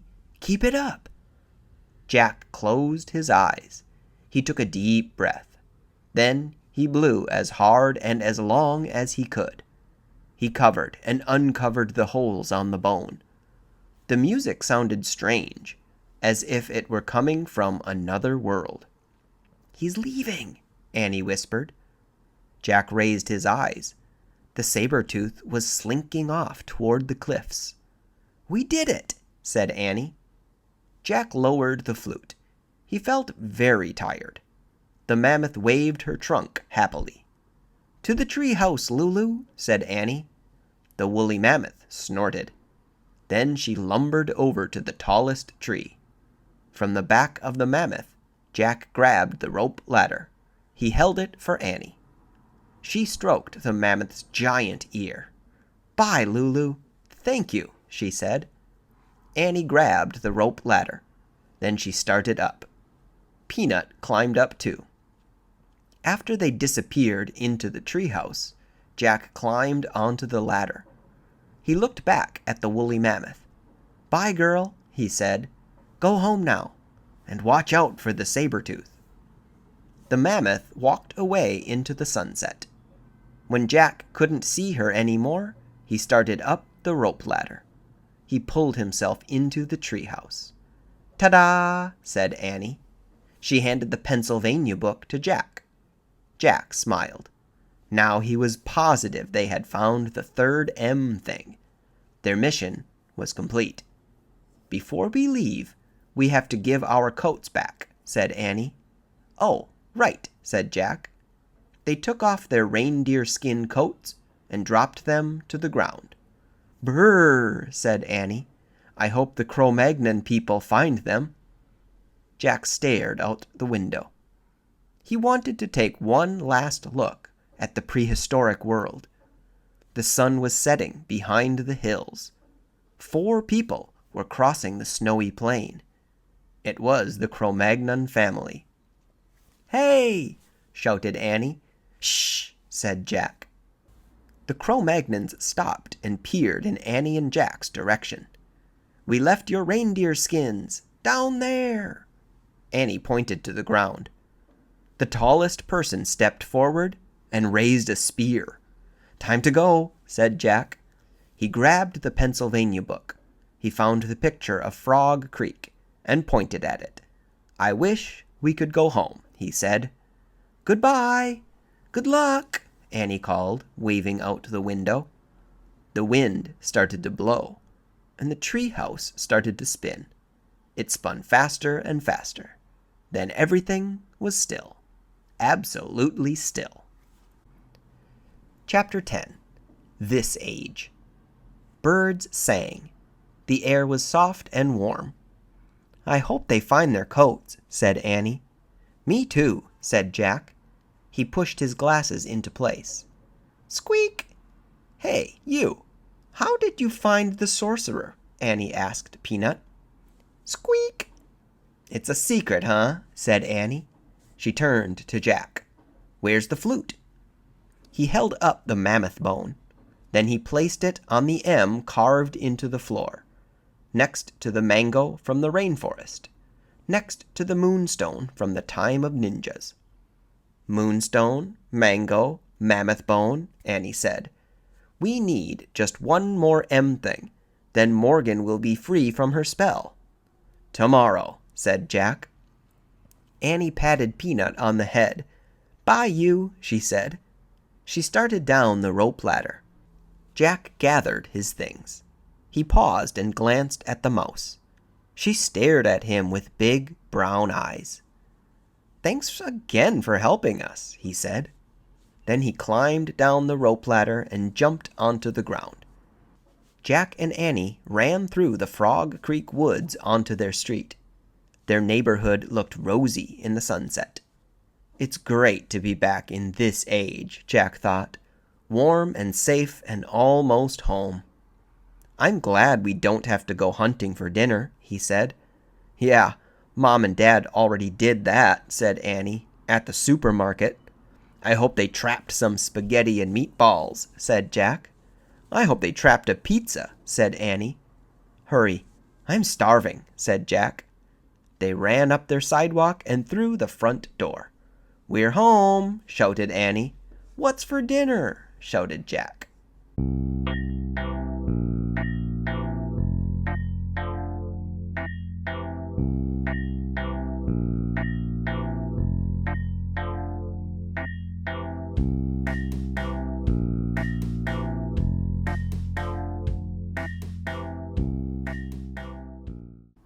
Prologue.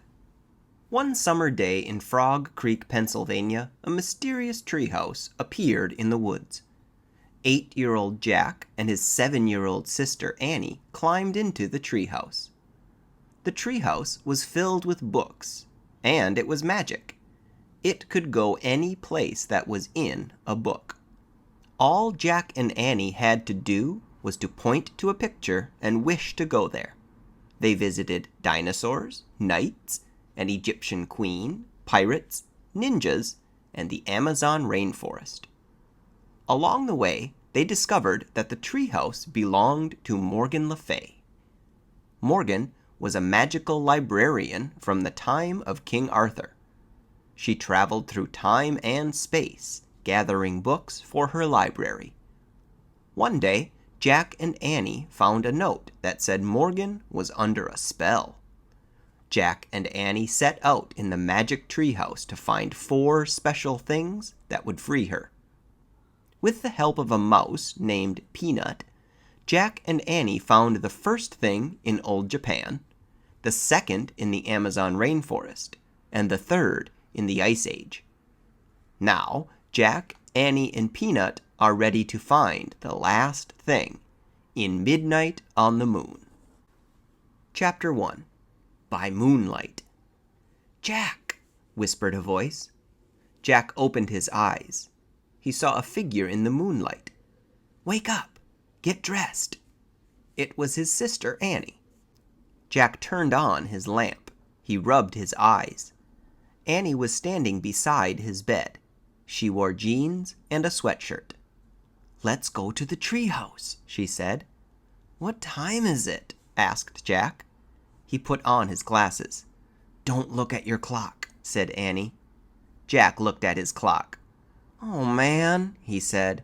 It's midnight. It's too dark. No, it isn't. The moon makes it bright enough to see, said Annie. Wait till morning, said Jack. No, now, said Annie. We have to find the 4th M thing. I have a feeling that the full moon might help us. That's nuts, said Jack. I want to sleep. You can sleep when we come back home, said Annie. No time will have passed. Jack sighed. Oh, brother, he said. But he got out of bed. "Yay," whispered Annie. "Meet you at the back door." She tiptoed out of Jack's room. Jack yawned. He pulled on his jeans and sneakers and a sweatshirt. He put his notebook and pencil into his backpack. Then he crept down the stairs. Annie opened the back door. Quietly they stepped outside. "Wait," said Jack. "We need a flashlight." "No, we don't. I told you, the moon will light our way," said Annie, and she took off. Jack sighed, then followed her. Annie was right, thought Jack. The moon was so bright that he could see his shadow. Everything seemed washed with silver. Soon they left their street. Annie led the way into the Frog Creek woods. It was much darker under the shadows of the trees. Jack looked up, searching for the treehouse. "There," said Annie. The magic treehouse was shining in the moonlight. Annie grabbed the rope ladder and started climbing up. "Careful, go slowly," said Jack. He followed her up the ladder and into the treehouse. Moonlight streamed through the window. It shone on the letter M that shimmered on the wooden floor. It shone on the 3 M things that rested on the M. A moonstone from the time of the ninjas, a mango from the Amazon rainforest, and a mammoth bone from the Ice Age. "We need just one more M thing," said Annie, "to free Morgan from her spell." "Squeak!" "Peanut!" said Annie. In the dim light, Jack saw a tiny mouse. She sat on an open book. "You didn't expect to see us this late, did you?" said Annie. She picked up Peanut, and Jack picked up the open book. "So, where are we going this time?" Annie asked him. Jack held the book up to the moonlight. "Uh-oh," he said. "I knew we should have brought a flashlight. I can't read a thing." He could make out diagrams and shadowy pictures, but he couldn't read a word. "Look at the cover," said Annie. The letters were bigger on the cover. Jack squinted at them. "It's called Hello, Moon," he said. Annie gasped. "We're going to the moon?" "Of course not," said Jack. "It's impossible to go to the moon without tons of equipment." "Why?" "There's no air. We couldn't breathe. Not only that, we'd boil to death if it was day and freeze to death if it was night." "Yikes," said Annie. "So where do you think we are going?" "Maybe a place where people train to be astronauts," said Jack. "That sounds neat," said Annie. "Yeah," said Jack. He'd always wanted to meet astronauts and space scientists. "So say the wish," said Annie. Jack opened the book again. He pointed to a picture of a dome-shaped structure. "I wish we could go there," he said. The wind started to blow. The treehouse started to spin. It spun faster and faster and faster. Then everything was silent. Absolutely silent. As quiet and still as silence could be. Chapter 2. Space Motel. Jack opened his eyes. He looked out the window. The treehouse had landed inside a large white room. "What kind of training place is this?" asked Annie. "I don't know," said Jack. The room was round. It had no windows. It had white floors and a curved wall lit by bright lights. "Hello," Annie called. There was no answer. Where were all the astronauts and space scientists? Jack wondered. "There's nobody here," said Annie. "How do you know?" said Jack. "I just feel it," said Annie. "We'd better find out where we are," said Jack. He looked at the page in the moon book. He read the words below the picture of the dome. A moon base was built on the moon in the year 2031. The top of the dome slides open to let spacecrafts enter and leave. "Oh man," Jack whispered. "What's wrong?" said Annie.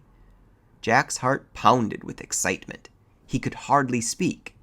"We've landed inside a moon base," he said. "So?" said Annie. So the moon base is on the moon, said Jack. Annie's eyes widened. We are on the moon? She asked. Jack nodded.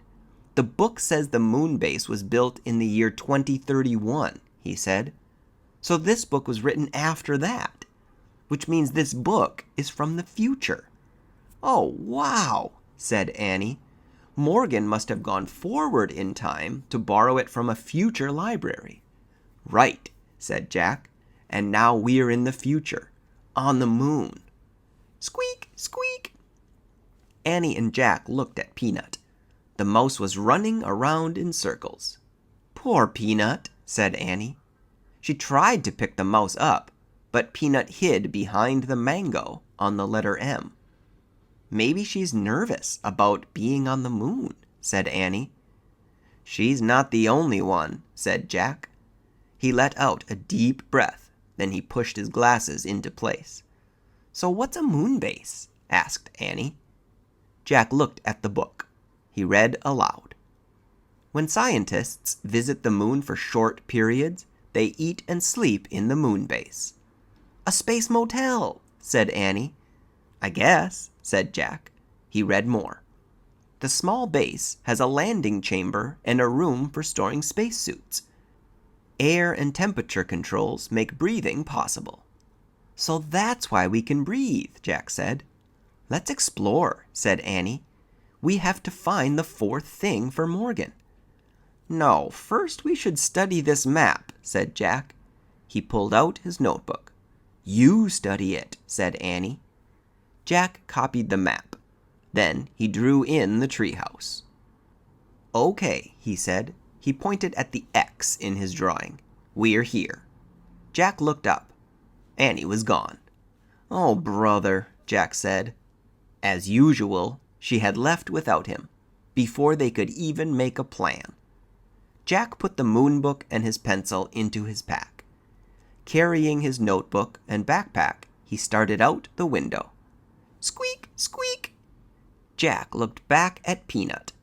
The mouse was running back and forth on the M. Stay here and be safe, said Jack. We'll be back soon. Jack swung himself over the windowsill. His feet touched the floor of the landing chamber. Annie, he called. There was no answer. Jack looked at his diagram. It showed only one way to go. Jack walked along the curved white wall to the stairs. He climbed the steps to a hallway. Jack, hurry! Annie was at the end of the hallway standing in the airlock.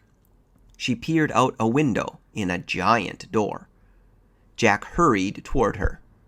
Annie stepped aside so he could look out the window too. Oh, man, said Jack. What he saw took his breath away. He stared at the rocky gray land. The land was filled with giant craters and tall mountains. The sun was shining, but the sky was ink black. Say hi to the moon, Annie said softly. Chapter 3. Open Sesame. The fourth M thing must be out there, said Annie. Beside the door was a button with the word open on it. Annie reached for the button. Wait!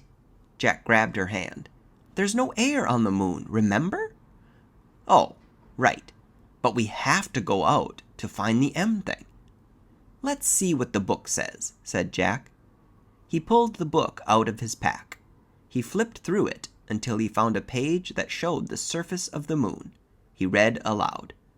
It takes 14 Earth days to equal 1 day on the moon. No air protects the moon from the sun's rays, so daytime heat reaches 260 degrees. Jack looked at Annie. I told you our blood would boil if we went out there, he said. Yuck, she said. Jack read from the book again. Moon scientists wear spacesuits, which have controls to keep them from getting too hot or too cold. They have tanks, which provide air for 2 hours. Where do we get spacesuits? Asked Annie. She looked around, then trotted back down the hall. Maybe there? Jack was studying his map. Let's try the spacesuit storeroom.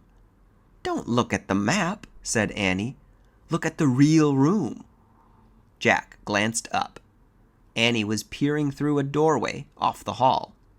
There's a ton of space stuff in here, she said. Jack went to look.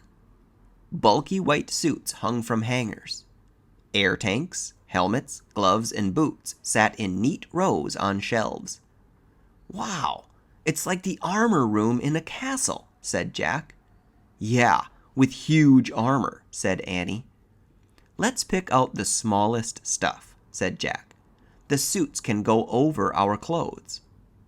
Annie found the smallest white suit, and Jack found the next smallest. They stepped into them. Then Annie locked Jack's air tank into place. Thanks, he said, and he did the same for her. Thanks, she said. Gloves, said Jack. He and Annie pulled on white gloves. Boots, said Annie. They each pulled on a pair of huge white boots. Helmets, said Jack. He reached for a helmet. Wow, they're pretty light, he said.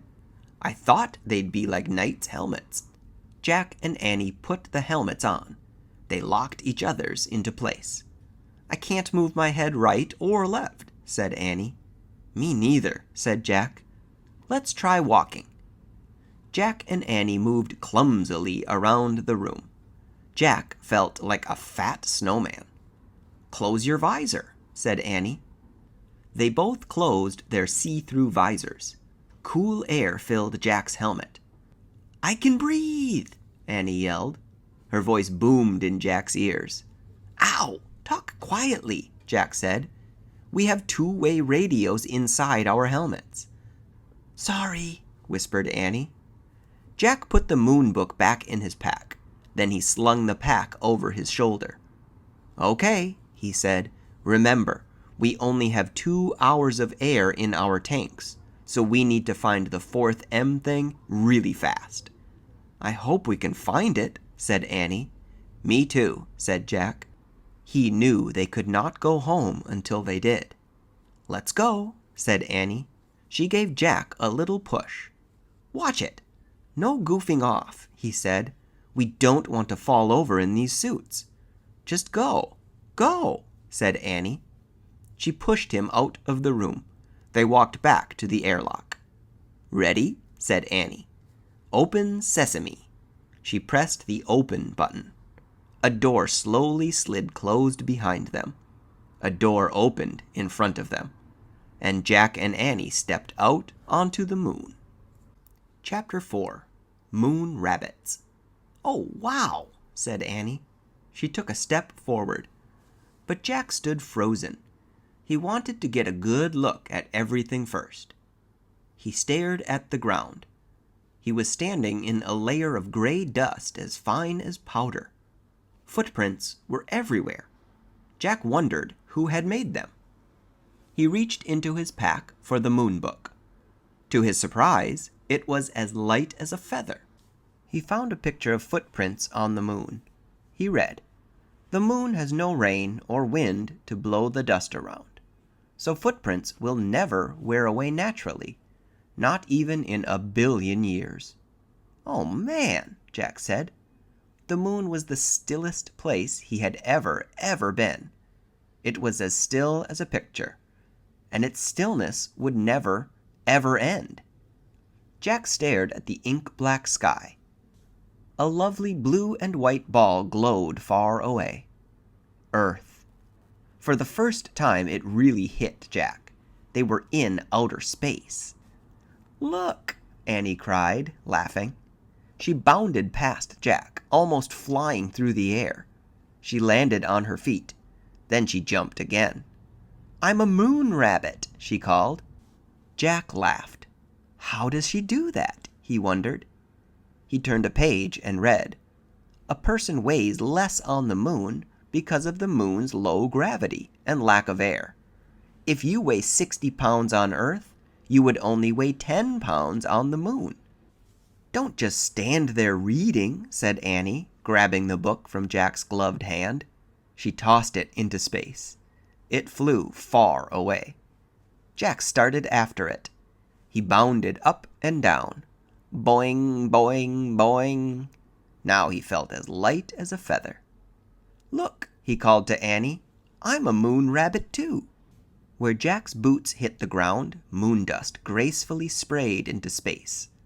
The book had landed at the edge of a shallow crater. When Jack reached it, he tried to stop, but his feet slipped. He fell right over and lay on his side. He tried to stand, but he was off balance. He tried again, but the dust was just too deep, and his spacesuit was too clumsy. "You okay?" asked Annie. "I can't get up," said Jack. "You shouldn't have been goofing off," said Annie wisely.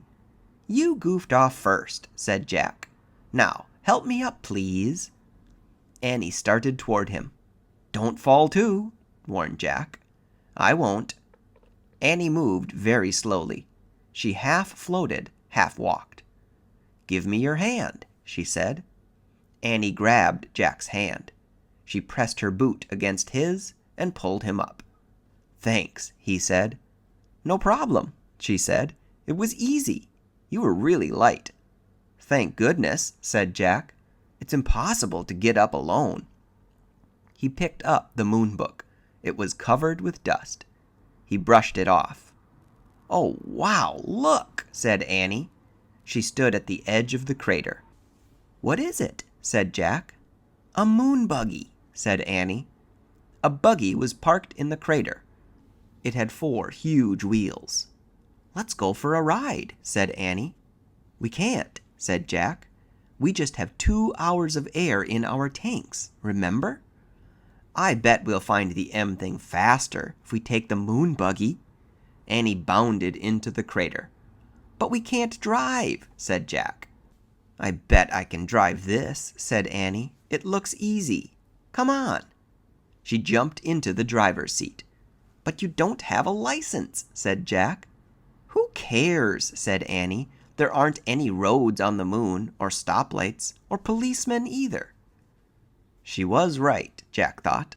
"Well, go slow," he said, and he climbed in beside her. Annie pushed a button labeled "On." The moon buggy lurched backward.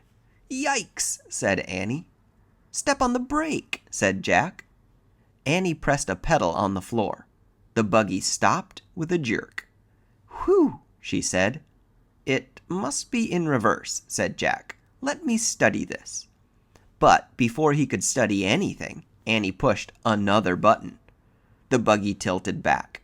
Its front wheels started to rise into the air. "Let me out of here," said Jack. Annie pushed more buttons. The buggy's front wheels landed back on the ground, and the buggy leaped forward. "Slower," said Jack. "I can't," said Annie. "I don't know how." Annie steered the buggy over the tracks on the ground. The wide wheels kept it from sinking into the deep dust. "Careful," said Jack. The buggy zoomed out of the crater. Gray clouds of dust rose behind them as they took off across the moon. Chapter 5. Hang On. Annie drove the moon buggy over bumps and hollows. It bucked like a bronco. "I'm going through there." She pointed to an opening between 2 mountains. Jack held on to the dashboard. The buggy bumped toward the opening and shot through. On the other side, the ground was even rockier. "Look for the 4th M thing," said Annie, bouncing up and down. Jack groaned. Looking for anything on this wild ride was impossible. Slow it down," he said. "How?" "Try pressing on the brake pedal on the floor slowly." Annie pressed on the brake. The buggy slowed down. Jack sighed with relief. The ride was still bumpy, but now at least he could take a good look at the moon. He had never been to such a colorless, barren place. There was no green, no blue, no red, no water, no trees, no clouds. Only giant gray rocks and craters. And an American flag. "Oh man," said Jack, That's from the first astronauts who landed on the moon. And look, a telescope, said Annie. She drove near the flag and telescope. Then she put her foot on the brake until the buggy stopped. She pressed a button that said off. Then she and Jack hopped out. They took slow, giant steps to the site of the first moon landing. Beside the flag was a sign. Annie read it aloud. Here men from the planet Earth first set foot upon the moon, July 1969 A.D. We came in peace for all mankind. That's a good message, said Jack. He handed the moon book to Annie. Then he took out his notebook and pencil to copy the sign. Let's leave our own message, said Annie. What should we say? Said Jack. The same thing, said Annie, but say we are the first kids. Jack turned to a new page in his notebook. In big letters he wrote their message. Now we have to sign it, said Annie. Jack signed his name. Then he passed the notebook and pencil to Annie. She signed her name and passed the notebook back. Jack tore out the piece of paper. He put it by the flag. Today, the first kids from planet Earth came to the moon. We came in peace for all children. Jack, Annie. No wind would ever blow the message away. No rain would ever fall on it.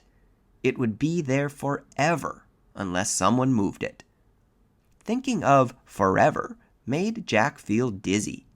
He shook his head to clear his thoughts. Then he remembered the time. Had 2 hours passed yet? I wish I had a watch, he said, standing up. We might be running out of time. Oh, wow, a moon man, said Annie. What? Jack turned to look at her. She was staring through the telescope. Jack walked over to the telescope. Annie stepped aside so he could look too. Jack gasped. In the distance, something was flying above the ground. It looked like a giant man in a spacesuit. Chapter 6. High Jump. Who is that? Said Jack. I don't know, said Annie, but we'll soon find out. She started waving. No, said Jack. He grabbed her arm. Let's go back to the base before he gets here. Why? Said Annie. We don't know who he is, said Jack. We don't know if he's friendly or mean or what. But we can't go back, said Annie. We haven't found the fourth M thing yet. We won't be able to go home. It doesn't matter. We can lock the door at the moon base until he goes away, said Jack. Then we can get new air tanks. Jack hurried to the moon buggy. Come on. He jumped into the driver's seat. Annie gave a little wave to the dot in the sky. Then she climbed into the moon buggy. The buggy took off. Careful, said Annie. They bumped over the rocks as Jack turned the buggy around. Then they zoomed toward the pass. Jack steered around craters and rocks. More than once, the buggy nearly tipped over. Whoa, slow down, said Annie. They were almost at the mountain pass. Suddenly, a cloud of dust flew up in front of them. The ground trembled. Watch it, cried Annie. Jack couldn't see a thing. He stepped on the brake. The buggy jerked to a stop. The dust settled. A giant rock had fallen into the narrow pass. It was stuck between two walls of rock. They were trapped. Jack quickly found a picture of a giant rock in the moon book. He read aloud. Rocks of all sizes crash into the moon from outer space. These rocks are called meteorites. We're lucky that meteorite didn't land on us, said Jack. Yeah, and I guess it's too big to be the M thing, said Annie.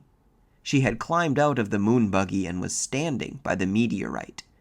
It was more than twice as tall as she was. Jack looked at the black sky. The flying thing was nowhere in sight. Yet. We'll have to jump over it, Annie said. Jump? I don't think so, said Jack. It's too high. I'm going to try anyway, said Annie. Wait, let's think first. But Annie was already backing up. 1, 2, 3, go! She shouted, and took giant leaping steps toward the meteorite. When Annie got close to the rock, she pushed off the ground. Then she flew through space and disappeared behind the meteorite. Annie, Jack called. There was no answer. Oh, brother, Jack said. He backed up and took off toward the rock. He jumped as high as he could. Then he was flying through space. Jack hit the ground and fell face down into the dust. Jack tried to stand, but his suit was too bulky. He tried to roll over, but his suit made even that impossible. Oh no, he groaned. Not again. Are you here? Asked Annie. Did you make it? Yes. Jack was relieved to hear her voice, but he couldn't turn his head to see her. He could only hear her over the radio. Can you help me up? He asked. Nope, said Annie. Why not? I fell down too, she said. Oh, brother, Jack sighed. Now we are really in trouble. He tried to stand again and failed. Can you see anything? He asked. Just the sky, said Annie. Wow. Is it weird?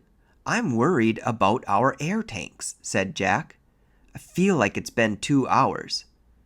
Jack, said Annie. And what about that moon man? Said Jack. Where did he go to? Jack, whispered Annie. What? He's here, she said. The moon man is here. What? He's standing above me. Chapter 7. The Moon Man. Jack's heart nearly stopped. He could hear Annie talking. Hi, she said. We come in peace. There was silence. Then Jack heard Annie say, Thank you. I have to help my brother up now. A moment later, Annie rolled Jack onto his back. She grabbed his hand and pulled him up. Thanks, said Jack, once he was standing. The Moon Man was a few feet away. His face was hidden by a metal visor. He looked like a spaceman. A huge spaceman with a giant tank on his back. It was as big as a refrigerator. That's a jetpack, said Jack. I've seen pictures of future astronauts flying with those things. It's like a mini spaceship, right? The Moon Man didn't answer. I don't think he can hear us, said Annie. He's not hooked up to our radio. Oh, right, said Jack. I'll write him a message. Good idea, said Annie. Jack pulled out his notebook and pencil. He wrote, We're Jack and Annie. We come in peace from America. Who are you? Jack handed the notebook and his pencil to the Moon Man. They looked tiny in his big hands. The Moon Man looked down at the message. He looked at the tiny pencil. Then he turned the notebook over. Jack and Annie watched as the Moon Man put the pencil to the paper. He was writing something very carefully. Finally, he gave the notebook back to Jack. Jack and Annie stared at the marks. Stars, said Annie. He drew stars. Maybe it's a space map, said Jack. Space map, said Annie. Hey, Jack, map starts with M. Let's ask him what this map means, said Annie. She turned around. We'll never know now, she said.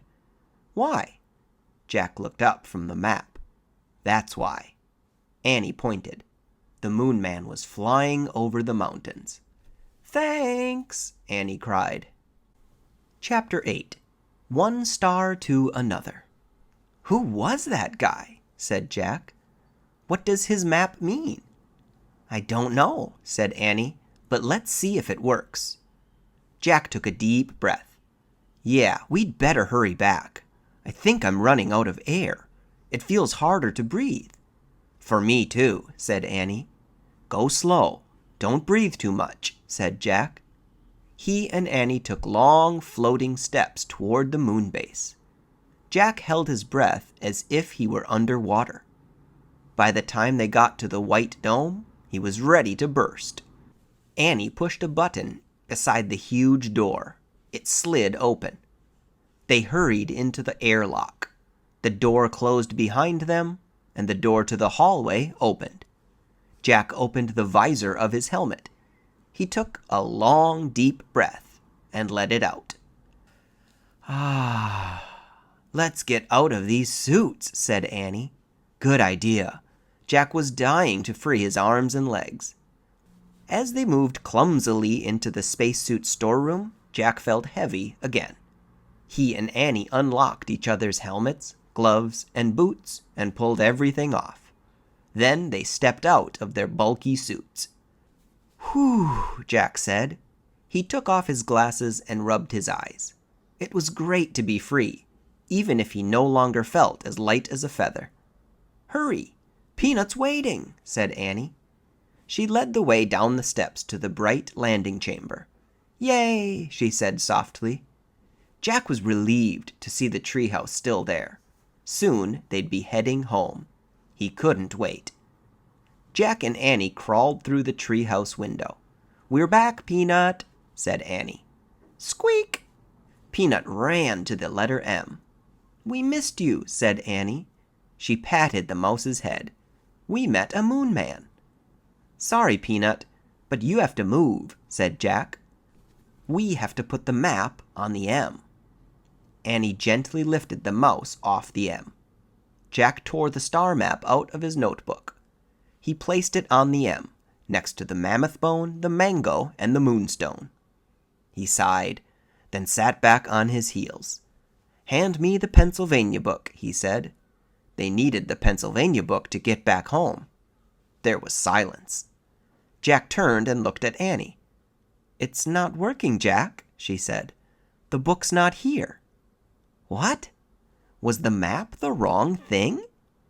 They looked around the treehouse. It's definitely not here, said Annie. Oh no. Jack's heart sank. He picked up the star map and stared at it. Squeak, squeak. Peanut jumped out of Annie's arms and scurried back to the letter M. I've got an idea, said Jack. He reached into his pack and took out his pencil. What are you doing? Said Annie. You know how you draw a constellation, said Jack. You connect all the stars. What happens if we try that? He drew a line from one star to another. He kept drawing until all the stars were connected. Let me see, said Annie. Jack held the paper out so they could both study it. It looks like a mouse, said Annie. Yeah, said Jack. Is there such a thing as a mouse constellation? Said Annie. I don't think so, said Jack. Squeak! Annie and Jack looked at Peanut. She was standing on the M. Oh, wow, Jack, Annie whispered. I think I know what the fourth thing is. Jack grinned. Me too, he said. It's a mouse, they said together. Squeak, squeak. Maybe the spell is moonstone, mango, mammoth bone, mouse, said Annie. Jack touched each M thing in turn as he whispered. Moonstone, mango, mammoth bone, mouse. Let's say it over and over and see what happens, said Annie. Together they chanted. Moonstone, mango, mammoth bone, mouse. Moonstone, mango, mammoth bone, mouse. Suddenly a bright light filled the treehouse. The light got brighter and brighter and brighter. The brightness was blinding and whirling. The air spun with brightness. Then everything was clear. Peanut the mouse was gone, and Morgan Le Fay stood before Jack and Annie. Chapter 9. Morgan. Thank you, Morgan said softly. You have freed me from the magician's spell. Jack just stared at her. You were Peanut? Annie said. Morgan nodded and smiled. Really? You were with us all the time? Said Jack. On all our missions? Morgan nodded again. "Why did we have to go on this mission to find a mouse?" said Jack, "if you were always with us?" "To break the spell, we had to be on the moon," said Morgan. "You could have broken it the minute we arrived." "Oh, that's what you were trying to say," said Annie. "We didn't have to leave the moon base at all." Morgan nodded, smiling. "But the moon man came along to help us," said Annie. "He drew a constellation of a mouse. Is he a friend of yours?" Morgan shrugged. "Let's just say we had a little talk. He stopped by the moon base while you were out." "The same way you had a talk with the ninja master, right?" said Jack. "And the monkey, and the sorcerer?" Morgan nodded. "I always squeaked to the ones who helped you." "But how did they understand you, a mouse?" said Jack. Morgan smiled again. "Certain wise ones understand the language of little creatures," she said. "I bet it was you who turned the pages of the books," said Annie, "to show us where to go next." Morgan nodded. "But who turned you into a mouse?" said Annie. Morgan frowned. "A certain person who likes to play tricks on me," she said. "His name is Merlin." "Merlin," said Jack, "the greatest magician who ever lived." Morgan sniffed. "He's not that great," she said. "He doesn't even know I have 2 brave friends who help me." "Us?" said Annie shyly. Morgan nodded. "And I thank you both with all my heart." "You're welcome," said Jack and Annie. Morgan handed Annie the Pennsylvania book. "Are you ready to go home now?" she asked. "Yes," said Jack and Annie. Annie pointed to a picture of the Frog Creek woods. "I wish we could go there," she said. The treehouse started to spin. It spun faster and faster and faster. Then everything was still. Absolutely still. But only for a moment. Chapter 10. Earth Life. The midnight woods woke up. A breeze rustled the leaves. An owl hooted. The sounds were soft, but very alive. Jack opened his eyes. He pushed his glasses into place. He smiled. Morgan was still with them. He could see her in the moonlight. Her long white hair was shining. "Morgan, can you and the treehouse stay here?" said Annie. "In Frog Creek?" "No, I must leave again, I'm afraid," said Morgan. "I've been gone from Camelot for a long time." She handed Jack his pack. She brushed his cheek. Her hand felt soft and cool. "A bit of moon dust still on you," she said. "Thank you, Jack, for your great love of knowledge." "You're welcome," said Jack. Morgan tugged on one of Annie's braids. "And thank you, Annie, for your belief in the impossible." "You're welcome," said Annie. "Go home now," said Morgan. Jack smiled. Home was Earth, that bright, colorful world where everything was alive and always changing. "Bye, Morgan," said Annie. She started out of the treehouse. Jack looked back at Morgan. "Will you come back soon?" he said. "Anything can happen," said Morgan. "The universe is filled with wonders, isn't it, Jack?" He smiled and nodded. "Go now," Morgan said softly. Jack followed Annie down the rope ladder. He stepped onto the ground. The wind started to blow. The tree started to shake. A loud roar filled Jack's ears. He squeezed his eyes shut. He covered his ears. Then everything was silent and still. Jack opened his eyes. The ladder was gone. He looked through the leaves and branches of the giant oak tree. Where the treehouse had been was only moonlight now. "Bye, Morgan," he whispered sadly. "Bye, Peanut," said Annie. Jack and Annie stared at the top of the tree for a long moment. "Ready?" said Annie. Jack nodded. They started for home. The midnight air felt cool and moist. It was filled with the soft sounds of earth life. Jack and Annie left the Frog Creek woods. They started down their street. Annie glanced up at the sky. "The moon looks really far away, doesn't it?" It did, thought Jack. It was. "I wonder how the moon man can be up there all alone," said Annie. "What do you mean?" said Jack. I mean, who helps him put on his spacesuit? Said Annie. Who helps him get up when he falls down? And who is he? Added Jack. Who do you think he was? Said Annie. He must be a scientist or an astronaut from Earth, said Jack. No, I think he's an alien, said Annie, from another galaxy. Jack scoffed. What makes you say that? I just feel it, said Annie. Wrong, said Jack. There's no proof that aliens exist. Maybe not now, said Annie, but don't forget, we were in the future. Oh, brother, said Jack. They crossed their yard and climbed their back steps. Annie tiptoed inside the house. Jack followed her. Before he shut the door, he glanced up at the moon. Was Annie right? He wondered. Could the Moon Man have come from another galaxy? Morgan's words came back to him. The universe is filled with wonders, isn't it, Jack? Good night, Moon Man, Jack whispered.